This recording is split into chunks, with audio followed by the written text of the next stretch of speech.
आज का हमारा यह कार्यक्रम उन महान व्यक्तित्व श्री नवजात भाई जी के प्रति एक श्रद्धांजलि है, जिन्होंने अपना संपूर्ण जीवन पृथ्वी पर दिव्य जीवन की स्थापना के श्री अरविंद व श्री माँ के दर्शन के प्रति समर्पित कर दिया।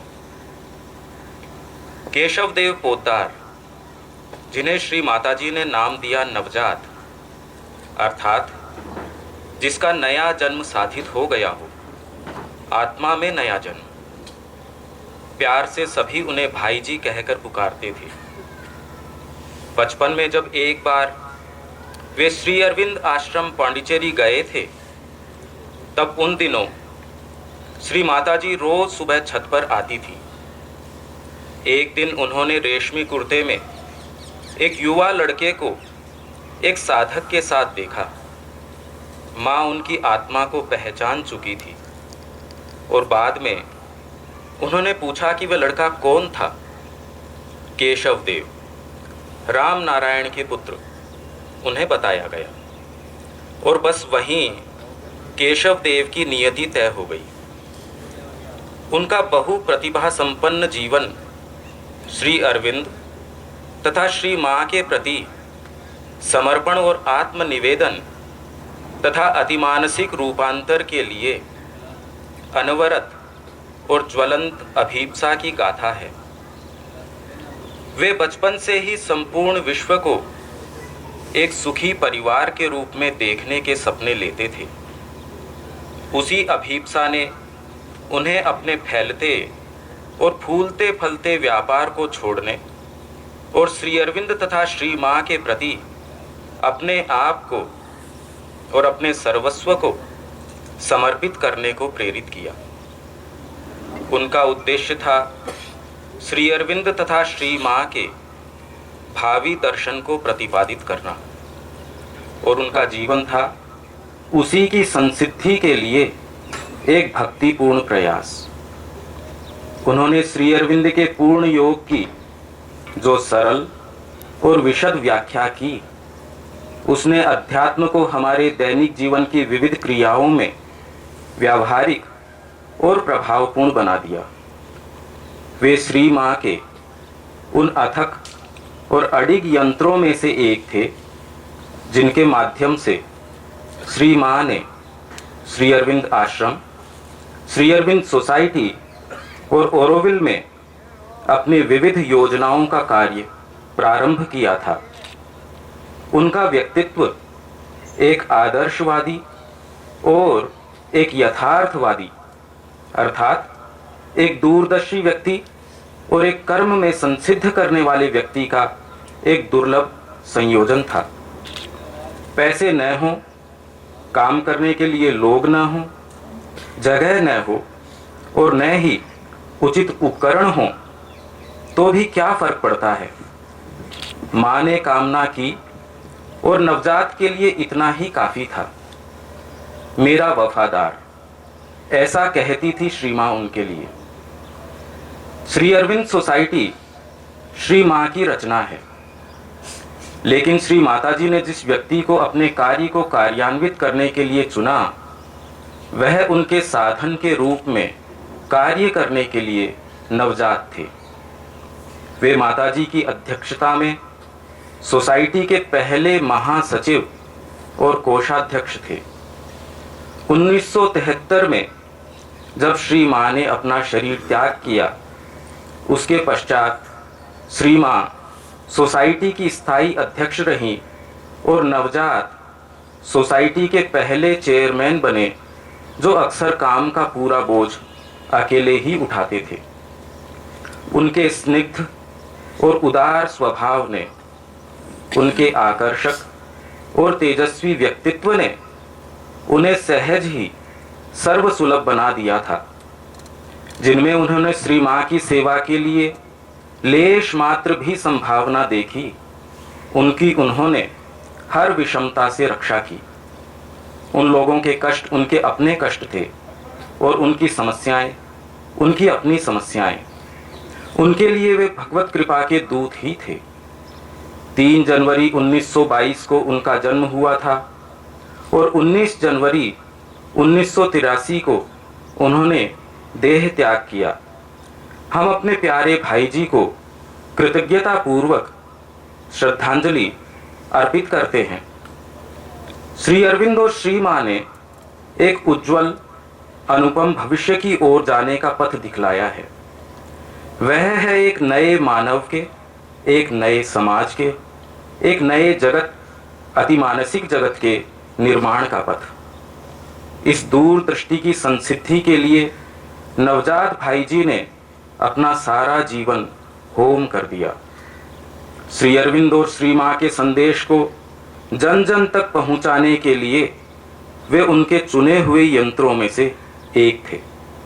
उन्होंने देश विदेश की, समूचे विश्व की यात्रा की और पूर्ण योग की साधना पर अनेक वार्ताएं दी।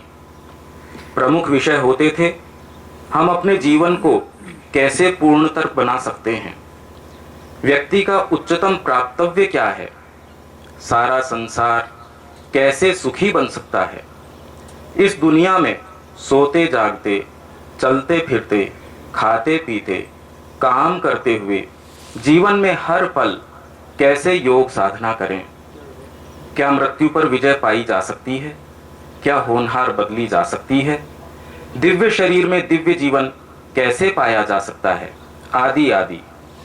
भाई जी ने इस दर्शन को अपने जीवन में जिया। वे इससे पूरी तरह प्रेरित थे। दूसरों को भी इस दर्शन को दिखा सकने और इससे अभिभूत करा सकने का उन्हें वरदान मिला था। उनको सुनते हुए भगवान के लिए अभीप्सा की लो जल उठती थी। उनकी वक्तृताएं अधिकतर अंग्रेजी और हिंदी में हैं, लेकिन दुर्भाग्यवश बहुत कम ही सुरक्षित बची हैं।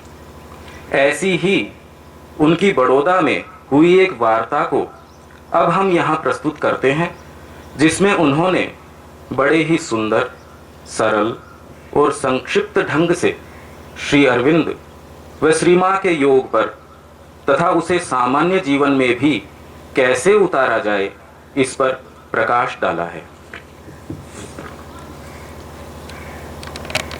कुछ वर्ष पहले, 2-3 वर्ष पहले दिल्ली में योग पर एक अंतर्राष्ट्रीय सम्मेलन हुआ था। हम लोगों ने उस सम्मेलन में भाग नहीं लिया था। उस सम्मेलन में किसी विदेशी ने एक प्रश्न उठाया कि जो आप योग की चर्चा कर रहे हैं सब 2000 वर्ष पुरानी, 4000 वर्ष पुरानी, क्या योग में किसी ने कोई नई विचारधारा रखी है या नहीं रखी है? तो किसी ने जवाब दिया कि योग में एक नई विचारधारा श्री अरविंद ने रखी है, लेकिन वो विचारधारा इतनी नई है कि अगर हम उसकी गहराई में ना उतरें तो हमें विश्वास ही नहीं बैठेगा। श्री अरविंद अपने योग को पूर्ण योग कहते हैं। पूर्ण योग से क्या मतलब? पृथ्वी पर स्थान और समय की सीमा में भागवत चेतना का उद्घाटन, यानी जो भगवान असीम है सीमित रूप से भगवान बन जाना। मैं आपको 2 लाइन श्री अरविंद की पढ़ के सुनाऊंगा जिससे कि ये विचार स्पष्ट हो जाए। Only that which aims at possessing the fullness of God is Purna Yoga. The sadhak of the divine perfection is the Purna Yogin. You don't want human perfection, you want a divine perfection. In order to have divine perfection, you have to realize the divine. तो पहले भगवान से साक्षात्कार हो, एक की हो, फिर भगवान स्वयं प्रकट हो। एक भागवत पूर्णता जीवन में लाना श्री अरविंद का योग का लक्ष्य है, मानवीय पूर्णता नहीं। और भागवत पूर्णता बिना भागवत चेतना के ऐक्य से हुए बिना नहीं हो सकती है। फिर श्री अरविंद लिख रहे हैं, our aim should be to be perfect as God in his being and bliss, as God in his being and bliss is perfect, pure as he is pure, blissful as he is blissful. And when we are ourselves siddhas in Purna Yoga, to bring all mankind to the same divine perfection. ये dream किसने देखा है भगवान के सिवाय? भगवान ही ऐसा dream देख सकता है कि मैं परफेक्ट होकर दुनिया को परफेक्ट बनाऊं एंड डिवाइन परफेक्शन से परफेक्ट बनाऊं, ह्यूमन परफेक्शन से नहीं। मुझे इस प्रसंग में एक छोटी सी घटना याद आती है जिससे मेरा, जैसे रमन भाई ने कहा, यंगर जनरेशन पर विश्वास दृढ़ होता है। मेरे एक मित्र हैं केरल में, आईएएस हैं, उनके 2 लड़कियां हैं। उनकी माँ ने एक दिन अपनी लड़की को पूछा, बेटी तू क्या बनना चाहती है? बड़ी लड़की को उसने कहा, माँ मैं आर्किटेक्ट बनना चाहती हूँ। फिर उसने छोटी लड़की को पूछा, तू क्या बनना चाहती है? तो बोले, माँ आप हंसोगी, मैं तो भगवान बनना चाहती हूँ। तो माँ उसकी जरूर हंसने लगी। जब उसने मुझे कहा तो मैंने कहा, तेरा भाग्य अच्छा है तो तेरे घर में ऐसी लड़की पैदा हुई जो भगवान बनने का हौसला करती है, भगवान बनने के सपने देखती है। ये सपने अगर हम अपने आप में जगा सकें कि हमारे जीवन की सार्थकता वही होगी। मुझे एक व्यक्तिगत घटना याद आती है। एक दिन मैं पौंडीचेरी में अपने बरामदे में बैठे हुए अपने आप से पूछ रहा था, अगर भगवान मेरे आगे प्रकट हो, कहें कि तू मांगे सो दूंगा, तो मैं उनसे क्या मांगूंगा? अगर कोई मुझे कहे कि तुझे 5 मिनट में फांसी होनी है, तो उन 5 मिनट में मैं क्या करना चाहूंगा? दोनों का उत्तर एक ही था, भगवान के प्रति पूर्ण समर्पण। तो हमको जीवन का जो सबसे बड़ा सबक सीखना है कि हम पृथ्वी पर आर्किटेक्ट बनने नहीं आए हैं, इंजीनियर बनने नहीं आए हैं, पॉलिटिशियन बनने नहीं आए हैं, भगवान बनने आए हैं। जो भगवान सृष्टि से परे अपार चेतना में जो भागवत चेतना है, उसको, उसके थोड़े से अंश को हर व्यक्ति को अपने जीवन में उतार कर प्रकट करना है। अपने मन प्राण शरीर को इतना पूर्ण बनाना है कि वो भागवत चेतना प्रकट हो सके। समाज को इतना पूर्ण बनाना है कि वो भागवत चेतना प्रकट हो सके। यही थोड़े में श्री अरविंद का संदेश है। हम इसको आज समझने की कोशिश करेंगे कुछ सरल तरीके से कि आखिर इस फिलॉसफी के पीछे श्री अरविंद की विचारधारा, इसके पीछे ज्ञान क्या है और इसको जीवन में कैसे उतारा जाए, इसका प्रैक्टिकल स्वरूप क्या होगा। एक चीज मैं आपको बीच में कह दूं, योग साधना एक ऐसा विषय है कि जब तक उसको जीवन में नहीं उतारा जाए वो समझ में नहीं आ सकता है। जैसे जैसे आप उसे जीवन में उतारने की कोशिश करोगे वह अपने आप धीरे धीरे समझ में आने लगेगा। प्रथम जो इसके पीछे ज्ञान और आधार है वो हमारे पूर्वज जो बता गए, आधार तो वही है कि सृष्टि के पीछे एक ब्रह्म चेतना है, एक पूर्ण चेतना है जो किसी प्रोसेस से, प्रोसेस ऑफ इनवोल्यूशन से ये सृष्टि बन गई है। हमारे वेद उपनिषद सब यही कहते हैं। श्री अरविंद भी इसी विचार की पुष्टि करते हैं कि जो ब्रह्म चेतना है वही एक प्रोसेस ऑफ इन्वोल्यूशन से यह जड़ जगत बन गई।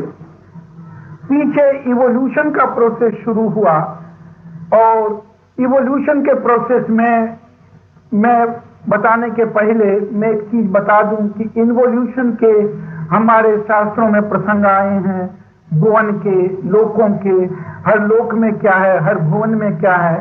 श्री अरविंद ने भी अपने ढंग से इन लोकों का वर्णन किया है। उन्होंने जो वर्णन किया है उस डिटेल में आज हम नहीं जा सकेंगे इतने थोड़े से समय में, लेकिन कम से कम उन लोकों को समझ लेंगे और जो नोमेनक्लेचर श्री अरविंद ने दिया है उसे समझने की कोशिश करेंगे। श्री अरविंद ने बार बार कहा कि भागवत चेतना का रियलाइजेशन रिलेटिव होता है। आप कितना ही रियलाइज करो वो एब्सोल्यूट फिर भी रियलाइजेबल ही रहेगा, उसकी उपलब्धि बाकी ही रहेगी।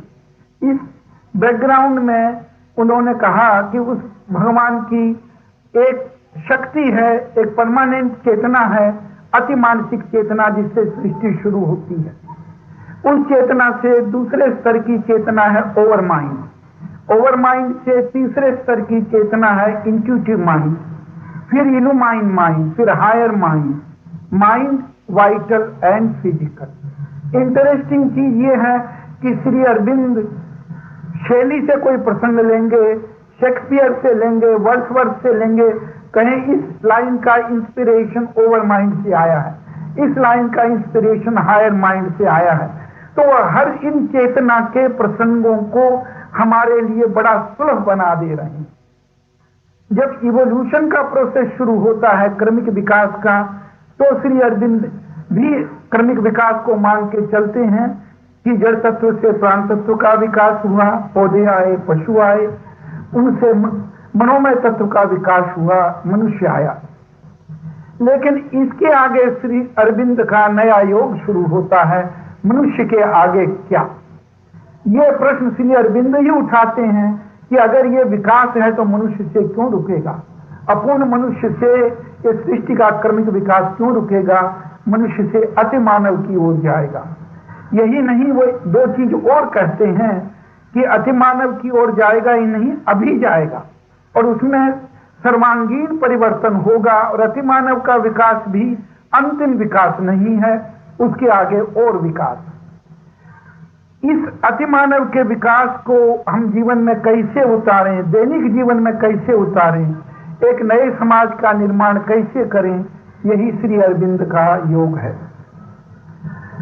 इस नए विकास में दो चीजें और समझ लेनी है, एक मृत्यु के बारे में और एक पुनर्जन्म के बारे में। अभी तक लोगों का ये विचार था कि विधाता ने लिख दिया है इतने श्वास लोगे, उसके बाद मौत निश्चित ही है। श्री अरविंद इस विचार को नहीं मानते हैं, लिख रखा होगा विधाता ने। उनका कहना है कि जीवन लंबाया जा सकता है, योग साधना से जीवन लंबाया जा सकता है, उसके लंबाने की कोई लिमिट नहीं, और उस जीवन के लंबाने से ही पूर्ण योग की सिद्धि हो सकती है, क्योंकि जितने वर्ष हमारे पास हैं उसमें पूर्ण योग की पूर्ण सिद्धि होनी आज के दिन मुश्किल है, हो सकता है कुछ वर्षों के बाद सरल हो जाए। तो जो प्रोसेस योग का, जो तरीका जीवन को लंबाने का है, वही तरीका आगे चलकर मृत्यु को जीत लेने का होगा। यह श्री अरविंद का एक और नया संदेश है कि आज का जो हड्डी मांस चमड़ी का शरीर है, इस नए विकास में तेजोमय शरीर हो जाएगा। उस शरीर को भोजन की आवश्यकता नहीं होगी, उस शरीर को आराम की आवश्यकता नहीं होगी, उस शरीर को नींद की आवश्यकता नहीं होगी। एक बार जब ये नूतन शरीर का निर्माण होगा, तब जब आत्मा को वो शरीर लेना हो शरीर ले लेगी। जितने वर्ष, जितने समय, 10 मिनट रखना है कि 10,000 वर्ष रखना है, रखेगी, जब छोड़ना है छोड़ देगी। ऐसी बात श्री अरविंद के सिवाय और कहीं पढ़ने सुनने में नहीं आती है। तो जो उन्होंने कहा, उनका वास्तव में यह मतलब था कि भागवत चेतना को पृथ्वी पर उतारना है। देवताओं में प्रकाश है, तभी उनका जीव देवता नाम पड़ा। जब मनुष्य में प्रकाश उदय हो जाएगा तो पृथ्वी ही स्वर्ग बन जाएगी, देवभूमि बन जाएगी। तो तभी श्री अरविंद ने लिखा, जो मैंने आपको पढ़ के सुनाया, our aim should be to be perfect as God in his being and bliss is perfect. तो ये चीज समझ लेनी है कि श्री अरविंद के लेख में कहीं अतिशयोक्ति नहीं है, हर चीज नपी तुली है, और उन्होंने हमारे आगे एक ऐसा विजन, एक ऐसा दृष्टिकोण रखा है, एक ऐसे अभियान का मार्ग दिखाया है जो मानवता को हमेशा के लिए इस झूठ की दुनिया से, इस दुख दर्द की दुनिया से सत्य की दुनिया में, आनंद की दुनिया में और अमृतत्व की दुनिया में ले जाएगा।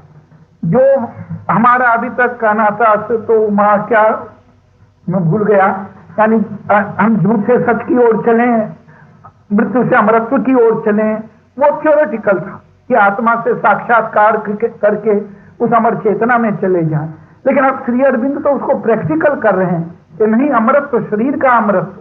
अमृतत्व का मतलब यह नहीं कि शरीर आपको 20,000 वर्ष घसीटना ही पड़ेगा, लेकिन आप मृत्यु के चंगुल से निकल जाएंगे। जब ऐसे एक समाज का निर्माण होगा, तो क्या वह आज का समाज होगा, आज के इकोनॉमिक पॉलिटिक्स का निर्माण करेगा? तो सारी चीजें ही बदल जाएगी। तो हमको आज के नवयुवकों के आगे यही चीज रखनी है कि वो पुराने जीवन का हिस्सा बनना चाहते हैं कि नए जीवन का। जब मां ने ओरोविल का निर्माण किया तो मां ने लिखा Auroville will be the cradle of the Superman, यानी वो स्थान होगा जहां के आदमी अति मानसिक पुरुष, देव पुरुष, पूर्ण पुरुष बनने का प्रयास करे। तो श्री अरविंद का संदेश एक नई दुनिया बसाने का संदेश है, पुरानी दुनिया के कंटिन्यूएशन का संदेश नहीं है। और ये नई दुनिया नई चेतना से ही बसाई जा सकती है। नई चेतना के बिना पुरानी चेतना से नई दुनिया नहीं बसाई जा सकती। ये नई चेतना कैसे उतरे हमारे जीवन में, ये प्रैक्टिकल एस्पेक्ट हम समझने की कोशिश करेंगे। उस पर जाने के पहले एक चीज और समझ लें, वो है फेट, फ्री विल, कर्म, प्री डिटर्मिनिज्म। मनुष्य के आगे एक बहुत बड़ी चीज लगी है कि हर चीज पूर्व निश्चित है, उसी तरह चलेगी, कोई बदल नहीं सकती है। इसमें भी मां श्री अरविंद का एक नूतन संदेश है। यह सत्य है कि अमुक कंडीशंस में चीजें प्री डिटरमिन्ड होती है, लेकिन यह भी सत्य है कि दूसरे अमुक कंडीशनों में प्री डिटर्मिनिज्म उनका खत्म हो जाता है। हमको भी ये चेतना हमारे दिमाग से निकालनी होगी। एक दिन मां ने मुझे ऐसी ही चर्चा चल रही थी, दपट कर कहा, my child, you are hypnotized by Indian mythology. I tell you things can be otherwise, I tell you things can be change. तो जब ऐसा बड़ा संदेश, ऐसा बड़ा हमको ज्ञान कहिए, शक्ति कहिए, मार्ग मिल रहा है कि हर चीज बदली जा सकती है, तब हमें किसी भी कंडीशन से दबने की दरकार नहीं है। हमें उठकर भागवत चेतना को साथ लेकर एक नए समाज का निर्माण करना है। अब हम इंटीग्रल योगा के दो एस्पेक्ट समझने की कोशिश करेंगे। प्रैक्टिकल एस्पेक्ट व्यक्तिगत रूप से, सामूहिक रूप से। इंटीग्रल योगा का एक कलेक्टिव एस्पेक्ट भी है, केवल इंडिविजुअल एस्पेक्ट नहीं है। जो इंडिविजुअल एस्पेक्ट है उसको दो भागों में समझने की कोशिश करेंगे, एक साइकोलॉजिकल और एक एक्चुअल एक्शन का, उसका डायनेमिक एस्पेक्ट, दैनिक जीवन का एस्पेक्ट। हम सोते वक्त क्या करें, खाते वक्त क्या करें, बोलते वक्त क्या करें, काम करते वक्त क्या करें, चलते वक्त क्या करें, कसरत करते क्या करें, ये दूसरा उसका डायनेमिक एस्पेक्ट है। हमारा समाज के प्रति क्या दृष्टिकोण हो, परिवार के प्रति क्या दृष्टिकोण हो। इंटीग्रल योगा किसी चीज को नहीं छोड़ता है। एक बार मां ने कहा कि ऑकल्ट दृष्टि से दुनिया में कोई चीज गड़बड़ नहीं है, लेकिन कोई चीज अपने यथास्थान पर नहीं है। हर व्यक्ति, हर चीज, हर कार्य अपने यथास्थान आ जाए तो दुनिया बदल जाएगी। जो मनुष्य का एक गुण कहिए, अवगुण कहिए, अवगुण दिखता है, दूसरे ही जगह वो गुण हो जाता है। यह कैसे होता है? एक छोटा सा उदाहरण महाभारत में देखिए। जब युधिष्ठिर ने कृष्ण को पूछा कि मैं ये चैरिटी करने पर किसको बैठाऊं, तो कृष्ण कहा दुर्योधन को बैठाओ, वो तुमसे द्वेष रखता है, तुम्हारा पैसा बहुत लुटाएगा और तुम्हारी बड़ी वाहवाह होगी। तो जो अवगुण था वो गुण बन गया। हर चीज का एक अलग तरीका होता है। भगवान ने, श्री अरविंद तो यहां तक बताते हैं कि ईगो की सृष्टि कैसे हुई और ईगो से फायदा क्या था।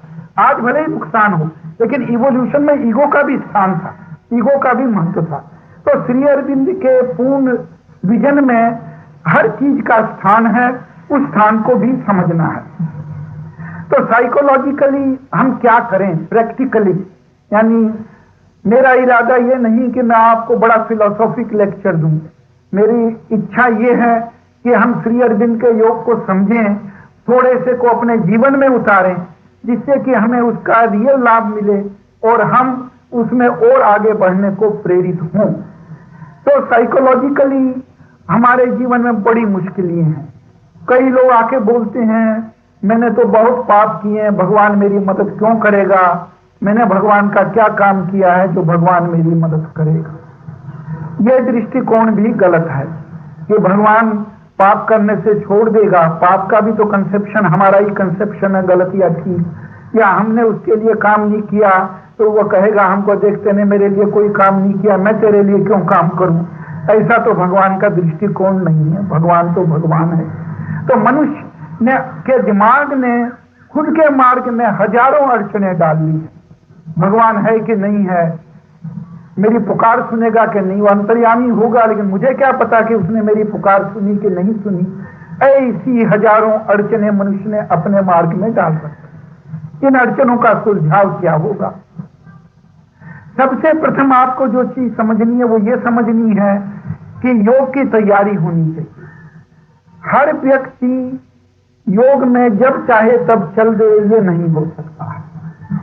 आप में खोज होनी चाहिए पूर्णता की। भगवान की खोज हो तो और अच्छी है। कम से कम ये खोज होनी चाहिए कि मैं अपना जीवन पूर्ण बनाऊं, हर बार मैं राइट एक्शन करूं।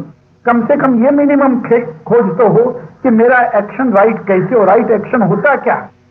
इसी चीज से तो गीता में अर्जुन की खोज शुरू हुई कि करणीय क्या है, करणीय क्या, मुझे तो समझ में ही नहीं आ रहा। तो कम से कम इतनी खोज तो हो कि मेरा एक्शन राइट कैसे हो, मेरा जीवन पूर्ण कैसे बने। अगर उसके आगे की खोज है, भगवान के प्राप्ति की खोज है, तो और अच्छा है। तो अगर आपको अंदर ये लगन है कि नहीं, मुझे अपना जीवन पूर्ण बनाना है, मुझे पूर्ण समाज के निर्माण में भी थोड़ा बहुत जो मुझसे बन सकता है सहयोग देना है, तो आपके योग की तैयारी शुरू हो गई। नास्तिकता और आस्तिकता का इसमें सवाल नहीं है।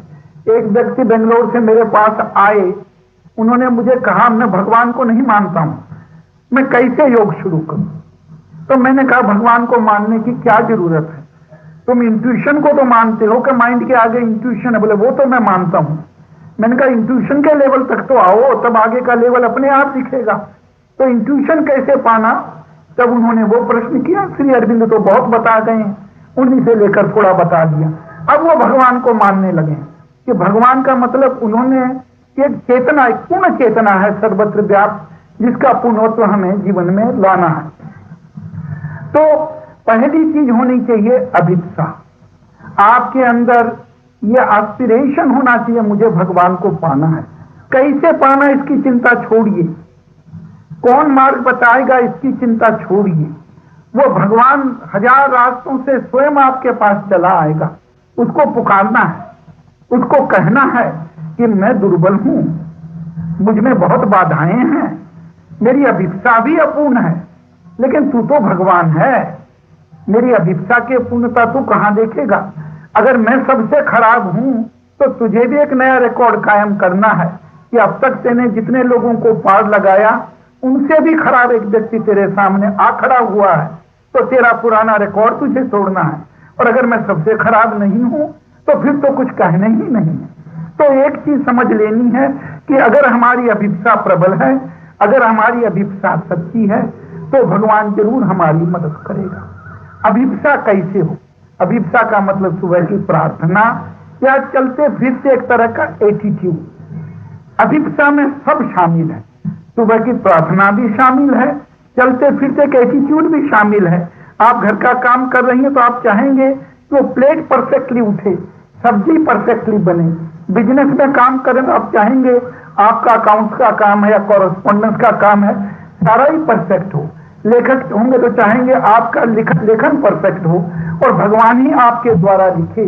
यही अभिप्सा है। चलते फिरते चलें तो भगवान आपके पांव से चले, खाएं तो वो भोजन में भी उसकी चेतना जागृत हो, आपके भोजन करने के मूवमेंट में भी उसकी चेतना जागृत हो, और वो भोजन आप अपने आप को वो अपने अंदर ही दे रहा है, ये चेतना जागृत हो।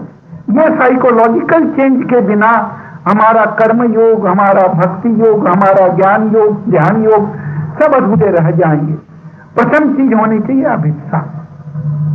अभिप्सा का एक सुंदर तरीका है, अगर आप अपने साइकिक सेंटर पर कंसंट्रेट करके, एक तो जनरल अभिप्सा हुई, अगर वही अभिप्सा करें तो परिणाम और पावरफुल आएगा। ये छोटी छोटी बातें मां श्री अरविंद हजारों की तादाद में हमें बता गई हैं, एक दो में नहीं। भोजन करते क्या करो, एस्पिरेशन कैसे जगाओ, ये छोटी छोटी बातें, हजारों बातें बता गए हैं छोटी छोटी, कि अगर आप इस केंद्र पर ध्यान केंद्रित करके एस्पिरेशन करते हैं तो क्या रिजल्ट होगा, इस केंद्र पर ध्यान करके आप एस्पिरेशन करते हैं तो क्या रिजल्ट होगा। अगर आप कहीं बीमार हैं, उस केंद्र पर आप कंसंट्रेट करके एस्पिरेशन करते हैं तो क्या होगा। ऐसे श्री अरविंद एस्पिरेशन के कई पहलू हमारे आगे रख चुके हैं। एस्पिरेशन शुरू करिए। एस्पिरेशन तपस्या है। एस्पिरेशन ही अग्नि है जो आपको भगवान तक ले जाए। एस्पिरेशन के साथ जो दूसरी चीज जोड़नी है, अनिवार्य जोड़नी है, वो समर्पण है। समर्पण के बिना भगवान नहीं मिलेगा। मैंने कई बार मुझे कहानी बड़ी पसंद है टैगोर की, मैं आपके सामने वो रखना चाहूंगा, यद्यपि कुछ कुछ मुझे भूल गई है, पुरानी पढ़ी हुई कहानी। टैगोर ने एक बार लिखा कि मैं भिक्षा को निकला, कहानी है, और मैंने देखा भगवान स्वयं अपने स्वर्ण रथ पर चला आ रहा है।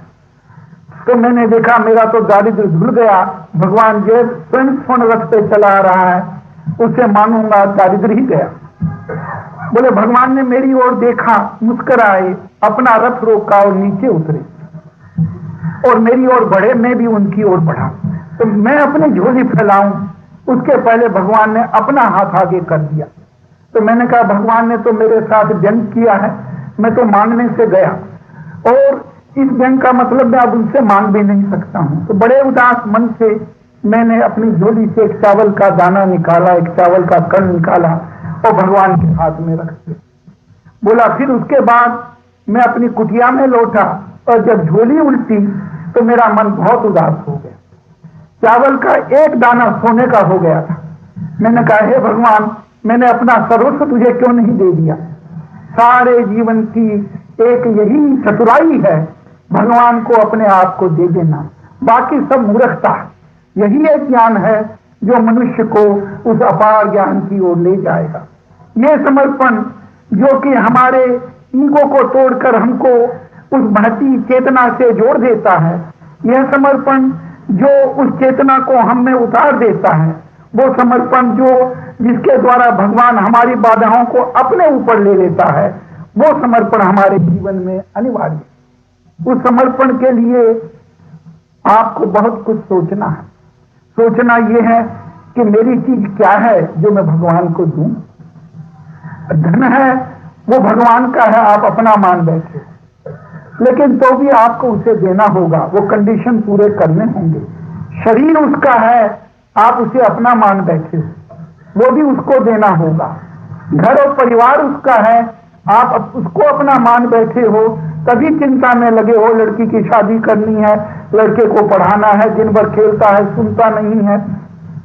क्योंकि उन सब का जब आप अपना मान बैठे हो तो उसका भार भी अपने ऊपर झूठा ले बैठे हो। एक मुझे सच्ची घटना याद आती है। मेरे एक मित्र हैं, बहुत ऊंचे ओहदे में थे, गवर्नमेंट में अभी रिटायर हुए हैं, बहुत ऊंचे में।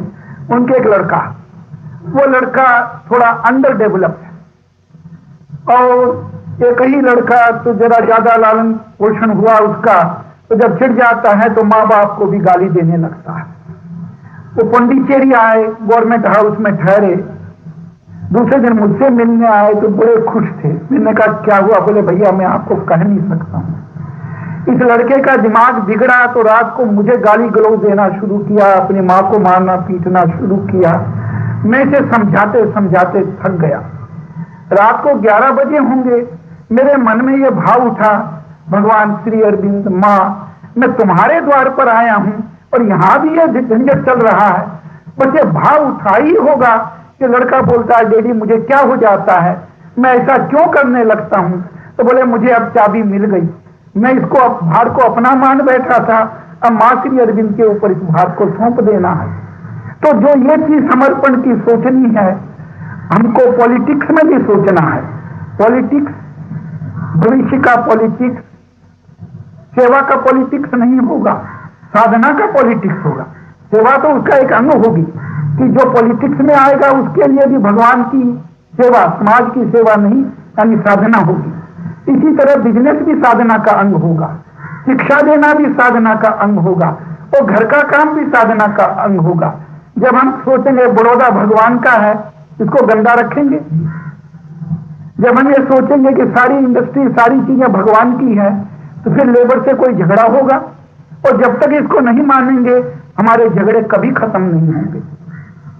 इस समर्पण के भाव से हमारे जीवन की एक नई शुरुआत होती है कि भागवत चेतना हमारे दैनिक जीवन में इंटरवीन करने लग जाती है, अपनी मदद पहुंचाने लग जाती है। एक छोटा उदाहरण मैं आपके आगे रखूं। हमारे सोसाइटी के ज्वाइंट सेक्रेटरी हैं गोपाल भट्टाचार्य। वो फॉरेन टूर पर गए थे श्री अरविंद केंद्र खोल। वेस्ट इंडीज से वेनेजुएला फ्लाई कर रहे थे। यंग आदमी है, बहुत यंग है, इंजीनियर है। वो अपना पासपोर्ट कस्टम में भूल गए। जब प्लेन में बैठे, वो प्लेन उड़ चला, उन्होंने संभाले कागज, देखे पासपोर्ट तो हम वेस्ट इंडीज में भूल गए। अब वेनेजुएला में पकड़ धकड़ होगी, कोई पहचान ही नहीं है। वो प्लेन उड़ रहा है वेनेजुएला की ओर। वो माँ से प्रार्थना कर रहे हैं, माँ मैं तो छोटा सा बालक, गलती तो मुझसे हो गई, नेग्लिजेंट को मैं हो गया, अब मैं क्या करूं, आप ही बताओ। कोई 10 मिनट बाद कैप्टन अनाउंस करता है कि हमारे प्लेन में कुछ गड़बड़ है, हम वापस रिटर्न कर रहे हैं। वो प्लेन वापस आकर वेस्ट इंडीज में उतरता है और ये बेचारा लड़का भागता है प्लेन से, किसी तरह अपना पासपोर्ट पकड़ूं, और जाके अपना पासपोर्ट लेता है। 15 मिनट 20 मिनट के बाद ही फिर अनाउंसमेंट होता है, सब चीज ठीक हो गई, प्लेन फिर फ्लाई कर रहा है। अगर 2 घंटे बाद अनाउंस होता तो हम सोचते भाई वास्तव में कोई बड़ी गड़बड़ होगी।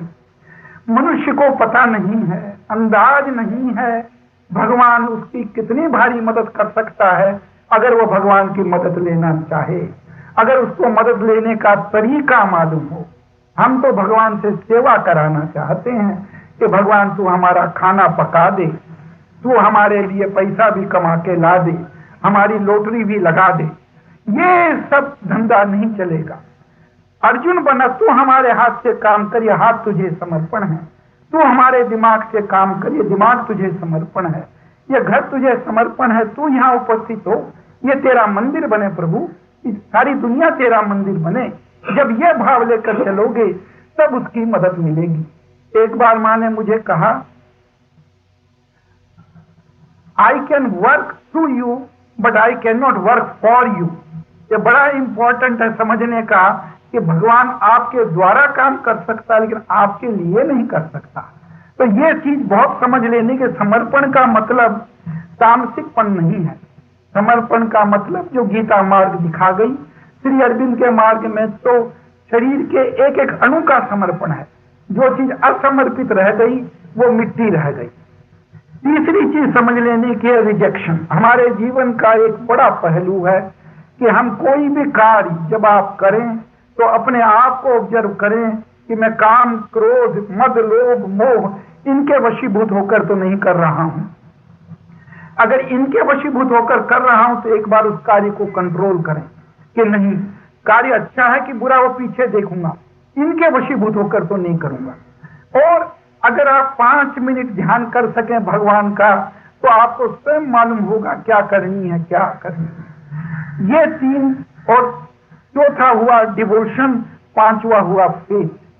फेथ, भगवान में फेथ। फेथ से क्या मतलब कि अगर मैं भगवान को कहूं कि मुझे रुपए की दरकार है, वो भेज देगा, और नहीं भेजेगा तो वो विश्वसनीय नहीं है। भगवान पर विश्वास नहीं किया जा सकता। अगर मैं कहूं कि भगवान इस आदमी को बीमारी से ठीक कर दे, अगर भगवान ने ठीक कर दिया तब तो वो ठीक है, अगर नहीं ठीक किया तो उसका विश्वास नहीं करना चाहिए। ये सब फेथ का ये मतलब नहीं। फेथ का मतलब ये है भगवान में पूर्ण ज्ञान है, पूर्ण शक्ति है, हमारे हित की क्या चीज है वो हमसे ज्यादा समझता है। अगर हम उसके आदेशानुसार काम करेंगे तो हमारा जीवन और व्यवस्थित रूप से और बेहतरीन चलेगा। ये भाव कि अगर हम उसकी ओर मुड़ते हैं तो वो जरूर हमारे जीवन में एक्टिव होगा, लेकिन क्या करेगा वो, तो जो करेगा वही अच्छा होगा। तो आप देखोगे आपके जीवन में हर चीज ठीक होने लगेगी। मैं छोटा सा अपना अनुभव आपको बताऊं। एक ट्रिप में मुझे बहुत जरूरी काम था इंग्लैंड में, और मैं 4-5 दिन के लिए ही इंग्लैंड गया था। मैं गया, वो काम नहीं हुआ, इसलिए मुझे और ठहरना पड़ा। 2 महीने जब ठहरना पड़ा तो मैंने और कंट्रीज की भी टूर कर ली। बहुत काम हो गया, हर जगह सेंटर्स का, माता जी का, श्री अरविंद का। जब हम लौटने लगे, अंतिम दिन आया और वो काम नहीं हुआ, तो जिनके यहाँ हम ठहरे थे उनके ड्राइंग रूम में पीछे गार्डन की ओर हम खड़े थे और हमारी पीठ दरवाजे की ओर थी, और हमने कहा, भगवान श्री अरविंद, तुम्हारा भी तमाशा अजब है।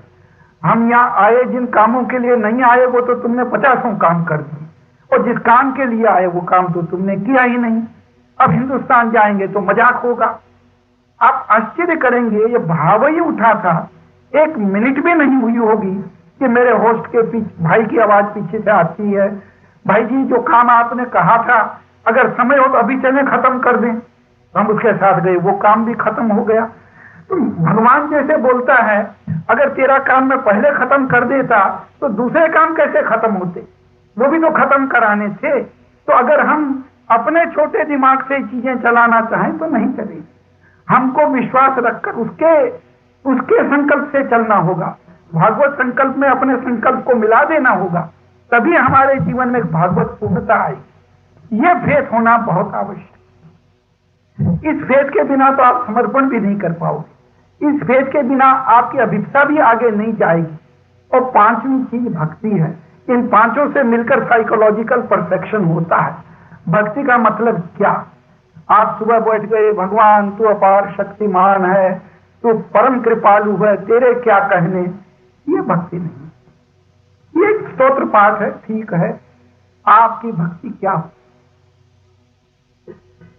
आपकी भक्ति होनी चाहिए, भगवान तू सर्वत्र मौजूद है, मुझ में भी है, हर जगह है, मैं तेरी भक्ति कैसे करूं? मेरी भक्ति तो समर्पण में, अभिप्सा में, त्याग में, विश्वास में, इन सबके साथ मिली हुई है। इस तरह इन 5 का मेल, आप 4 का मेल यानी 5 का मेल आपको अपनी भक्ति की भावना में करना होगा। शुरू में जप करिए, नाम पाठ करिए, सबसे फायदा होगा, लेकिन अंत में तो भक्ति का सुपरिणाम भागवत चेतना में मर्ज हो जाना ही होगा, कम से कम योग में।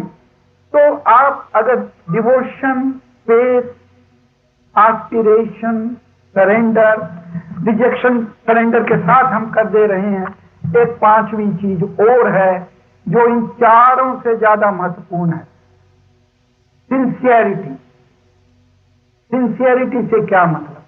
अगर आप में सिंसियरिटी है तो समझ लीजिए आपने आधा रास्ता तय कर। अगर सिंसियरिटी नहीं है तो मार्ग में बहुत बड़ी अड़चन है। ये 5 चीजें हैं जो आपके साइकोलॉजिकल परफेक्शन के लिए अनिवार्य है। सिंसियरिटी एक बहुत बड़ा शब्द है जिसके कई अर्थ होंगे, और आपको हर अर्थ में सिंसियर होना होगा, एक अर्थ में नहीं। स्पॉन्टेनिटी, जो अंदर हो वही बाहर हो, अंदर एक चीज बाहर दूसरी चीज नहीं चलेगी। भगवान की चेतना के प्रति जुड़े रहो, उसकी स्मृति बनाए रखो, ये भी सिंसियरिटी का पार्ट है। एंड्योरेंस भी सिंसियरिटी का पार्ट है, परसिवियरेंस भी सिंसियरिटी का पार्ट है।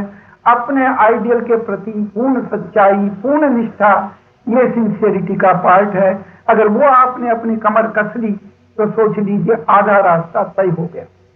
अब मैं आपको बहुत थोड़े में, क्योंकि यद्यपि 1 घंटे का समय होता है लेकिन योग के लिए 1 घंटे का समय बहुत कम है, कर्म योग और दैनिक जीवन के पहलुओं के बारे में बड़ी जल्दी से थोड़े में बताने की कोशिश करूंगा कि आप दैनिक जीवन में प्रतिदिन क्या करें जिससे कि आपका हर कार्य आपको भगवान के नजदीक ले जाए, भागवत चेतना आप में उद्घाटित होने लगे। प्रथम चीज हुई, आप सुबह जब उठते हैं तो क्या करते हैं?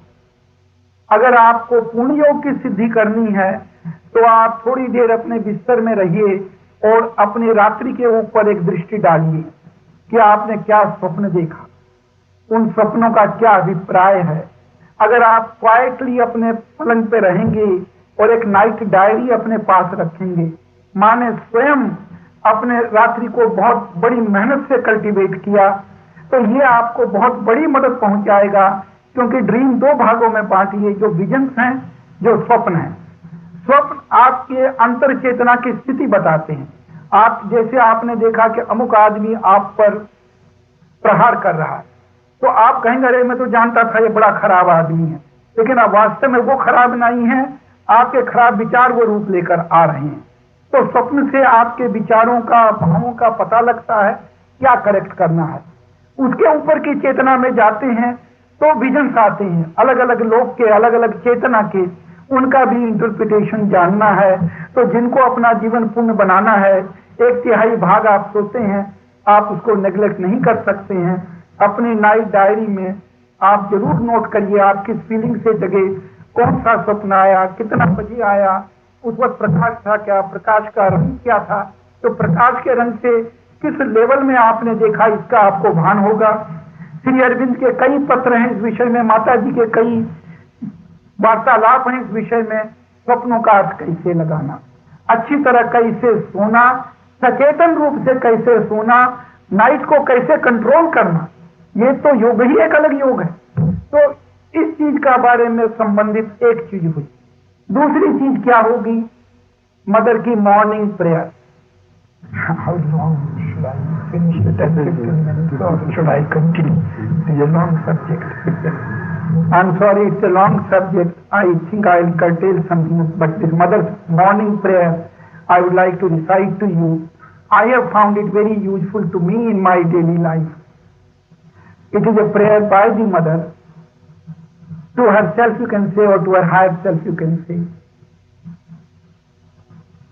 I may be missing one or two words. The morning prayer of the mother is, Mother Divine, grant that today may bring to us a completer consecration to thy will, a more integral gift of ourselves to thy work, a more total forgetfulness of the self, a greater illumination, a purer love. Grant that in a communion growing ever deeper, a more constant and entire, we may be united always more and more closely to thee and become thy servitors worthy of thee. Remove from us all egoism, root out all petty vanity, greed and obscurity. May we be all ablaze, may we be all ablaze, not one or two people, with thy divine love. Make us thy torches in the world. So you select things which help you and have your morning prayer. Give responsibility of your life to the divine. Tell him to keep you in his consciousness so that you may never forget him. If he helps you, there is no limit to the things you can achieve. Now a word about Karma Yoga. How should you do every action so that every action becomes a Shakti path, a descent of the divine consciousness right up to your physical. Now this is extremely important. People are under, मुझे गलत आदत पड़ गई है अंग्रेजी में बोलने की। लोगों में बड़ी गलत फहमी है कि हम अपनी ड्यूटी कर रहे हैं तो कर्म योग हो गया। अपनी मनमानी ड्यूटी करना कर्म योग नहीं है। एक तरह का कर्म रोग ले रखा है इंसान ने, काम के बिना बैठ नहीं सकता है। तो जो चीज समझ लेने की वो ये कि एक होता है अज्ञान पूर्ण कर्म, एक होता है विवेक पूर्ण कर्म, और एक होता है कर्म योग। विवेक पूर्ण कर्म, अज्ञान पूर्ण कर्म तो हम करते ही रहते हैं, अपने इच्छा विचारों के वशीभूत होकर काम करते ही रहते हैं। विवेक पूर्ण कर्म तब शुरू होता है जब हम विवेक से अच्छा बुरा सोचकर अपना निर्णय करें। कर्म योग उसके आगे है। कर्म योग की पहली सीढ़ी है इच्छा का त्याग। अगर इच्छा है तो कर्म योग नहीं होता। इच्छा का त्याग का मतलब, अगर आज का दिन आपने भगवान को दिया है तो जब वो खाना खिलाएंगे तब खाना खाना होगा। जिसको वो टेलीफोन कराएंगे उसको टेलीफोन करना होगा। अगर आज ऑफिस नहीं जा सके तो दिन तो उसको सौंप दिया है, नहीं जाना होगा। ये मन में दृढ़ संकल्प लेकर आप उसके ध्यान में मग्न होकर बैठोगे। ये संकल्प ले लिया और अपने हंसी मजाक में लग गए, वो नहीं चलेगा। उससे जुड़े रहना होगा। आपको आश्चर्य होगा, समय पर खाना पहुंचेगा, समय पर आप ऑफिस में जाओगे, समय पर हर घटना होने लगेगी। यह महान जीवन का महान आश्चर्य है जो बिना अनुभव किए आपको पता नहीं लग सकता है कि जब आप इच्छाओं का त्याग करके उससे युक्त होकर बैठेंगे तो दैनिक जीवन का कार्य क्रम और बेहतरीन चलेगा, उसकी वेस्टेज निकल जाएगी। यह भाव तभी आपको मालूम हो सकता है अगर आप एक संडे कर्म योग में उससे युक्त होकर काम करने में लगाएं। ये तो हुई पहली सीढ़ी। जब आप इच्छा का त्याग करके यूं समर्पण का भाव लेकर उसका अपने शरीर में आह्वान कर कर, अपने मन में आह्वान कर कर बैठेंगे या चलेंगे, तो दूसरी चीज होगी उसकी गाइडेंस। आपको उसकी गाइडेंस आने लगेगी। शरीर से आए, सडनली आपका शरीर खड़ा होगा, काम करने लगेगा। आप कहेंगे ये क्या हुआ? अरे वो तो सचेतन शक्ति है, वो जड़ नहीं है। फिर उसको अपने चेतन में, अपने शरीर में उतारोगे तो इसको ज्यादा चेतन बनाएगा। वो गलत चीज लिख नहीं पाएगा, गलत शब्द जबान से निकलेंगे नहीं, क्योंकि आपने भागवत चेतना को अपने अंदर उतार लिया है। तो हर काम अगर उससे युक्त होकर करना है तो दूसरी सीढ़ी होगी उसकी गाइडेंस आने लगेगी। तीसरी सीढ़ी होगी आपका अहम भाव दूर होने लगेगा।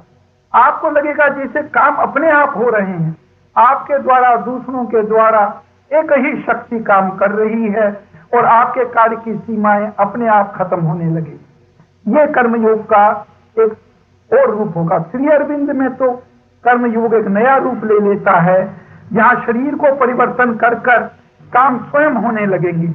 मैंने, श्री अरविंद ने लिखा है एक जगह कि कैसे उन्होंने अपनी साधना में अमुक जनरल, जिसको वो जानते भी नहीं थे, कहां स्पेन में, कहां इटाली में, उनके साथ अपनी चेतना जोड़ दी और जो काम वो हासिल कर पाए उसका अंदाज भी नहीं लगाया जा सकता।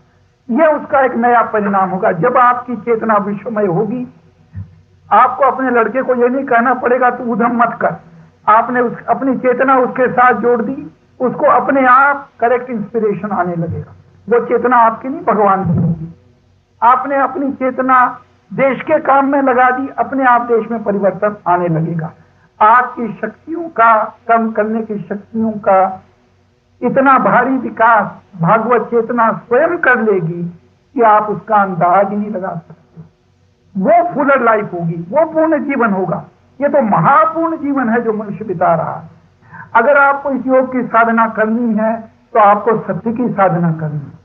आपकी जबान से, आपकी लेखनी से एक शब्द भी झूठ का नहीं निकलना चाहिए, मजाक में भी नहीं निकलना चाहिए। आपको अपने आप पे पूर्ण कंट्रोल लाना होगा। माँ ने लिखा है चुप रहना आसान है, बकबक करना आसान है, लेकिन वही चीज बोलनी जितनी आवश्यक है बहुत मुश्किल है। तो ये आपको अपने मन में संकल्प करना है कि मैं वही बोलूंगा जो भगवान बुलाना चाहता है, मैं वही करूंगा जो भगवान कराना चाहता है, और उसकी चेतना में आप रहोगे। आप स्वयं देखोगे वाणी से उतना ही निकलता है जितना निकलना आवश्यक है। दूसरा, भोजन के बारे में जानना है। साधारणतः भोजन के प्रति आदमी का न्यूट्रिशन और हाइजीन, इन दो चीजों के प्रति विचार रहता है, लेकिन योग में चेतना का भी प्रश्न आ खड़ा होता है कि भोजन हमारे अंदर कौन सी चेतना लाता है। कई बार आप देखेंगे अमुक व्यक्ति के हाथ का, कोई बहुत बीमार है, व्यक्ति के हाथ का भोजन करने से आप भी थोड़े डल फील करने लगते हैं।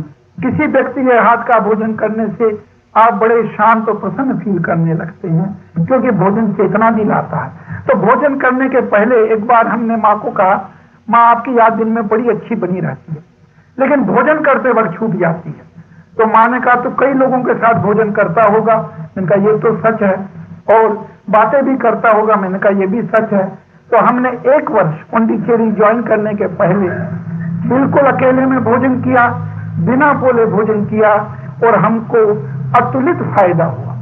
तो सबसे ये कहने की चीज है, आपको भोजन पर यह नियंत्रण लाना होगा कि आप बड़े कंसंट्रेटेड वे में भोजन को प्रसाद भी माने, भोजन को भागवत चेतना का एक रूप भी माने, शरीर को भी भागवत चेतना का एक रूप माने, और मूवमेंट को भी एक रूप माने। आप 2 दिन करके देखिए आपको कितना बड़ा फायदा होता है। एक चीज रही ब्रह्मचर्य की। ब्रह्मचर्य शब्द के बारे में अमुक चीज जाननी जरूरी है। ब्रह्मचर्य, अगर आप ऊंची चेतना में रहोगे, ब्रह्म की चेतना में रहोगे, अपने आप ये प्रकृति का प्रभाव आपसे हटने लगेगा। श्री अरविंद के योग में ब्रह्मचर्य अनिवार्य है। हमारे आश्रम में 4 ही रिस्ट्रिक्शन है, no smoking, no drinking, no politics, but no sex. पति पत्नी भी आए तो ब्रह्मचर्य अनिवार्य है। तो अगर आपको ये पूर्ण योग करना है, शारीरिक परिवर्तन लाना है, तो ब्रह्मचर्य अनिवार्य है।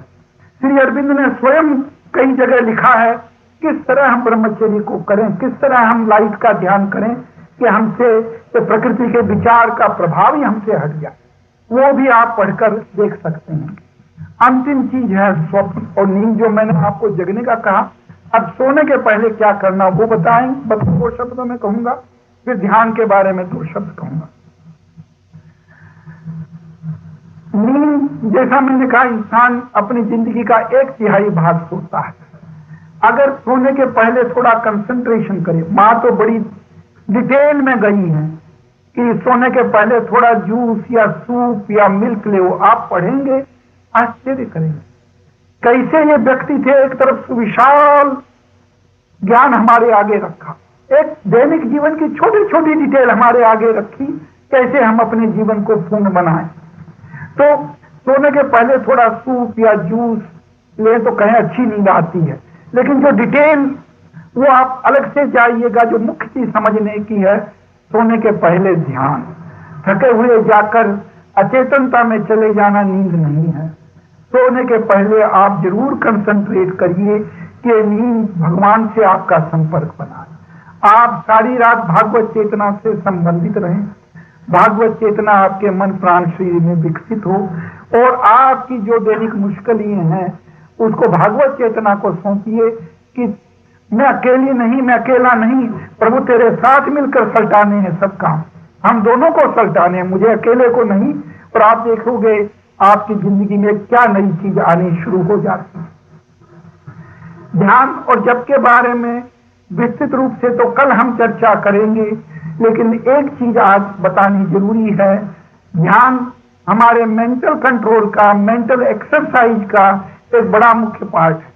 जैसे हम फिजिकल एक्सरसाइज लेते हैं, फिजिकल कंट्रोल के लिए मेंटल एक्सरसाइज, मेंटल डेवलपमेंट और मेंटल कंट्रोल के लिए अनिवार्य है। ध्यान के 2 पहलू, जैसे जैसे आप में पवित्रता आएगी ध्यान स्वयं होने लगेगा। यह जरूरी नहीं है कि आप ध्यान से शुरुआत करो, भक्ति से करो या कर्म से करो, अंत में तो सब मिल जाएंगे और ध्यान स्वयं लगने लगेगा। तो ध्यान की सबसे अच्छा तरीका जो इस उपनिषद में बता गए, श्री अरविंद भी उसकी पुष्टि करते हैं, हर वस्तु में भगवान को देखना, हर वस्तु को भगवान में देखना, हर वस्तु को भगवत स्वरूप देखना। ये ध्यान की 3 सीढ़ियां आप अपने मन में दृढ़ कर लीजिए।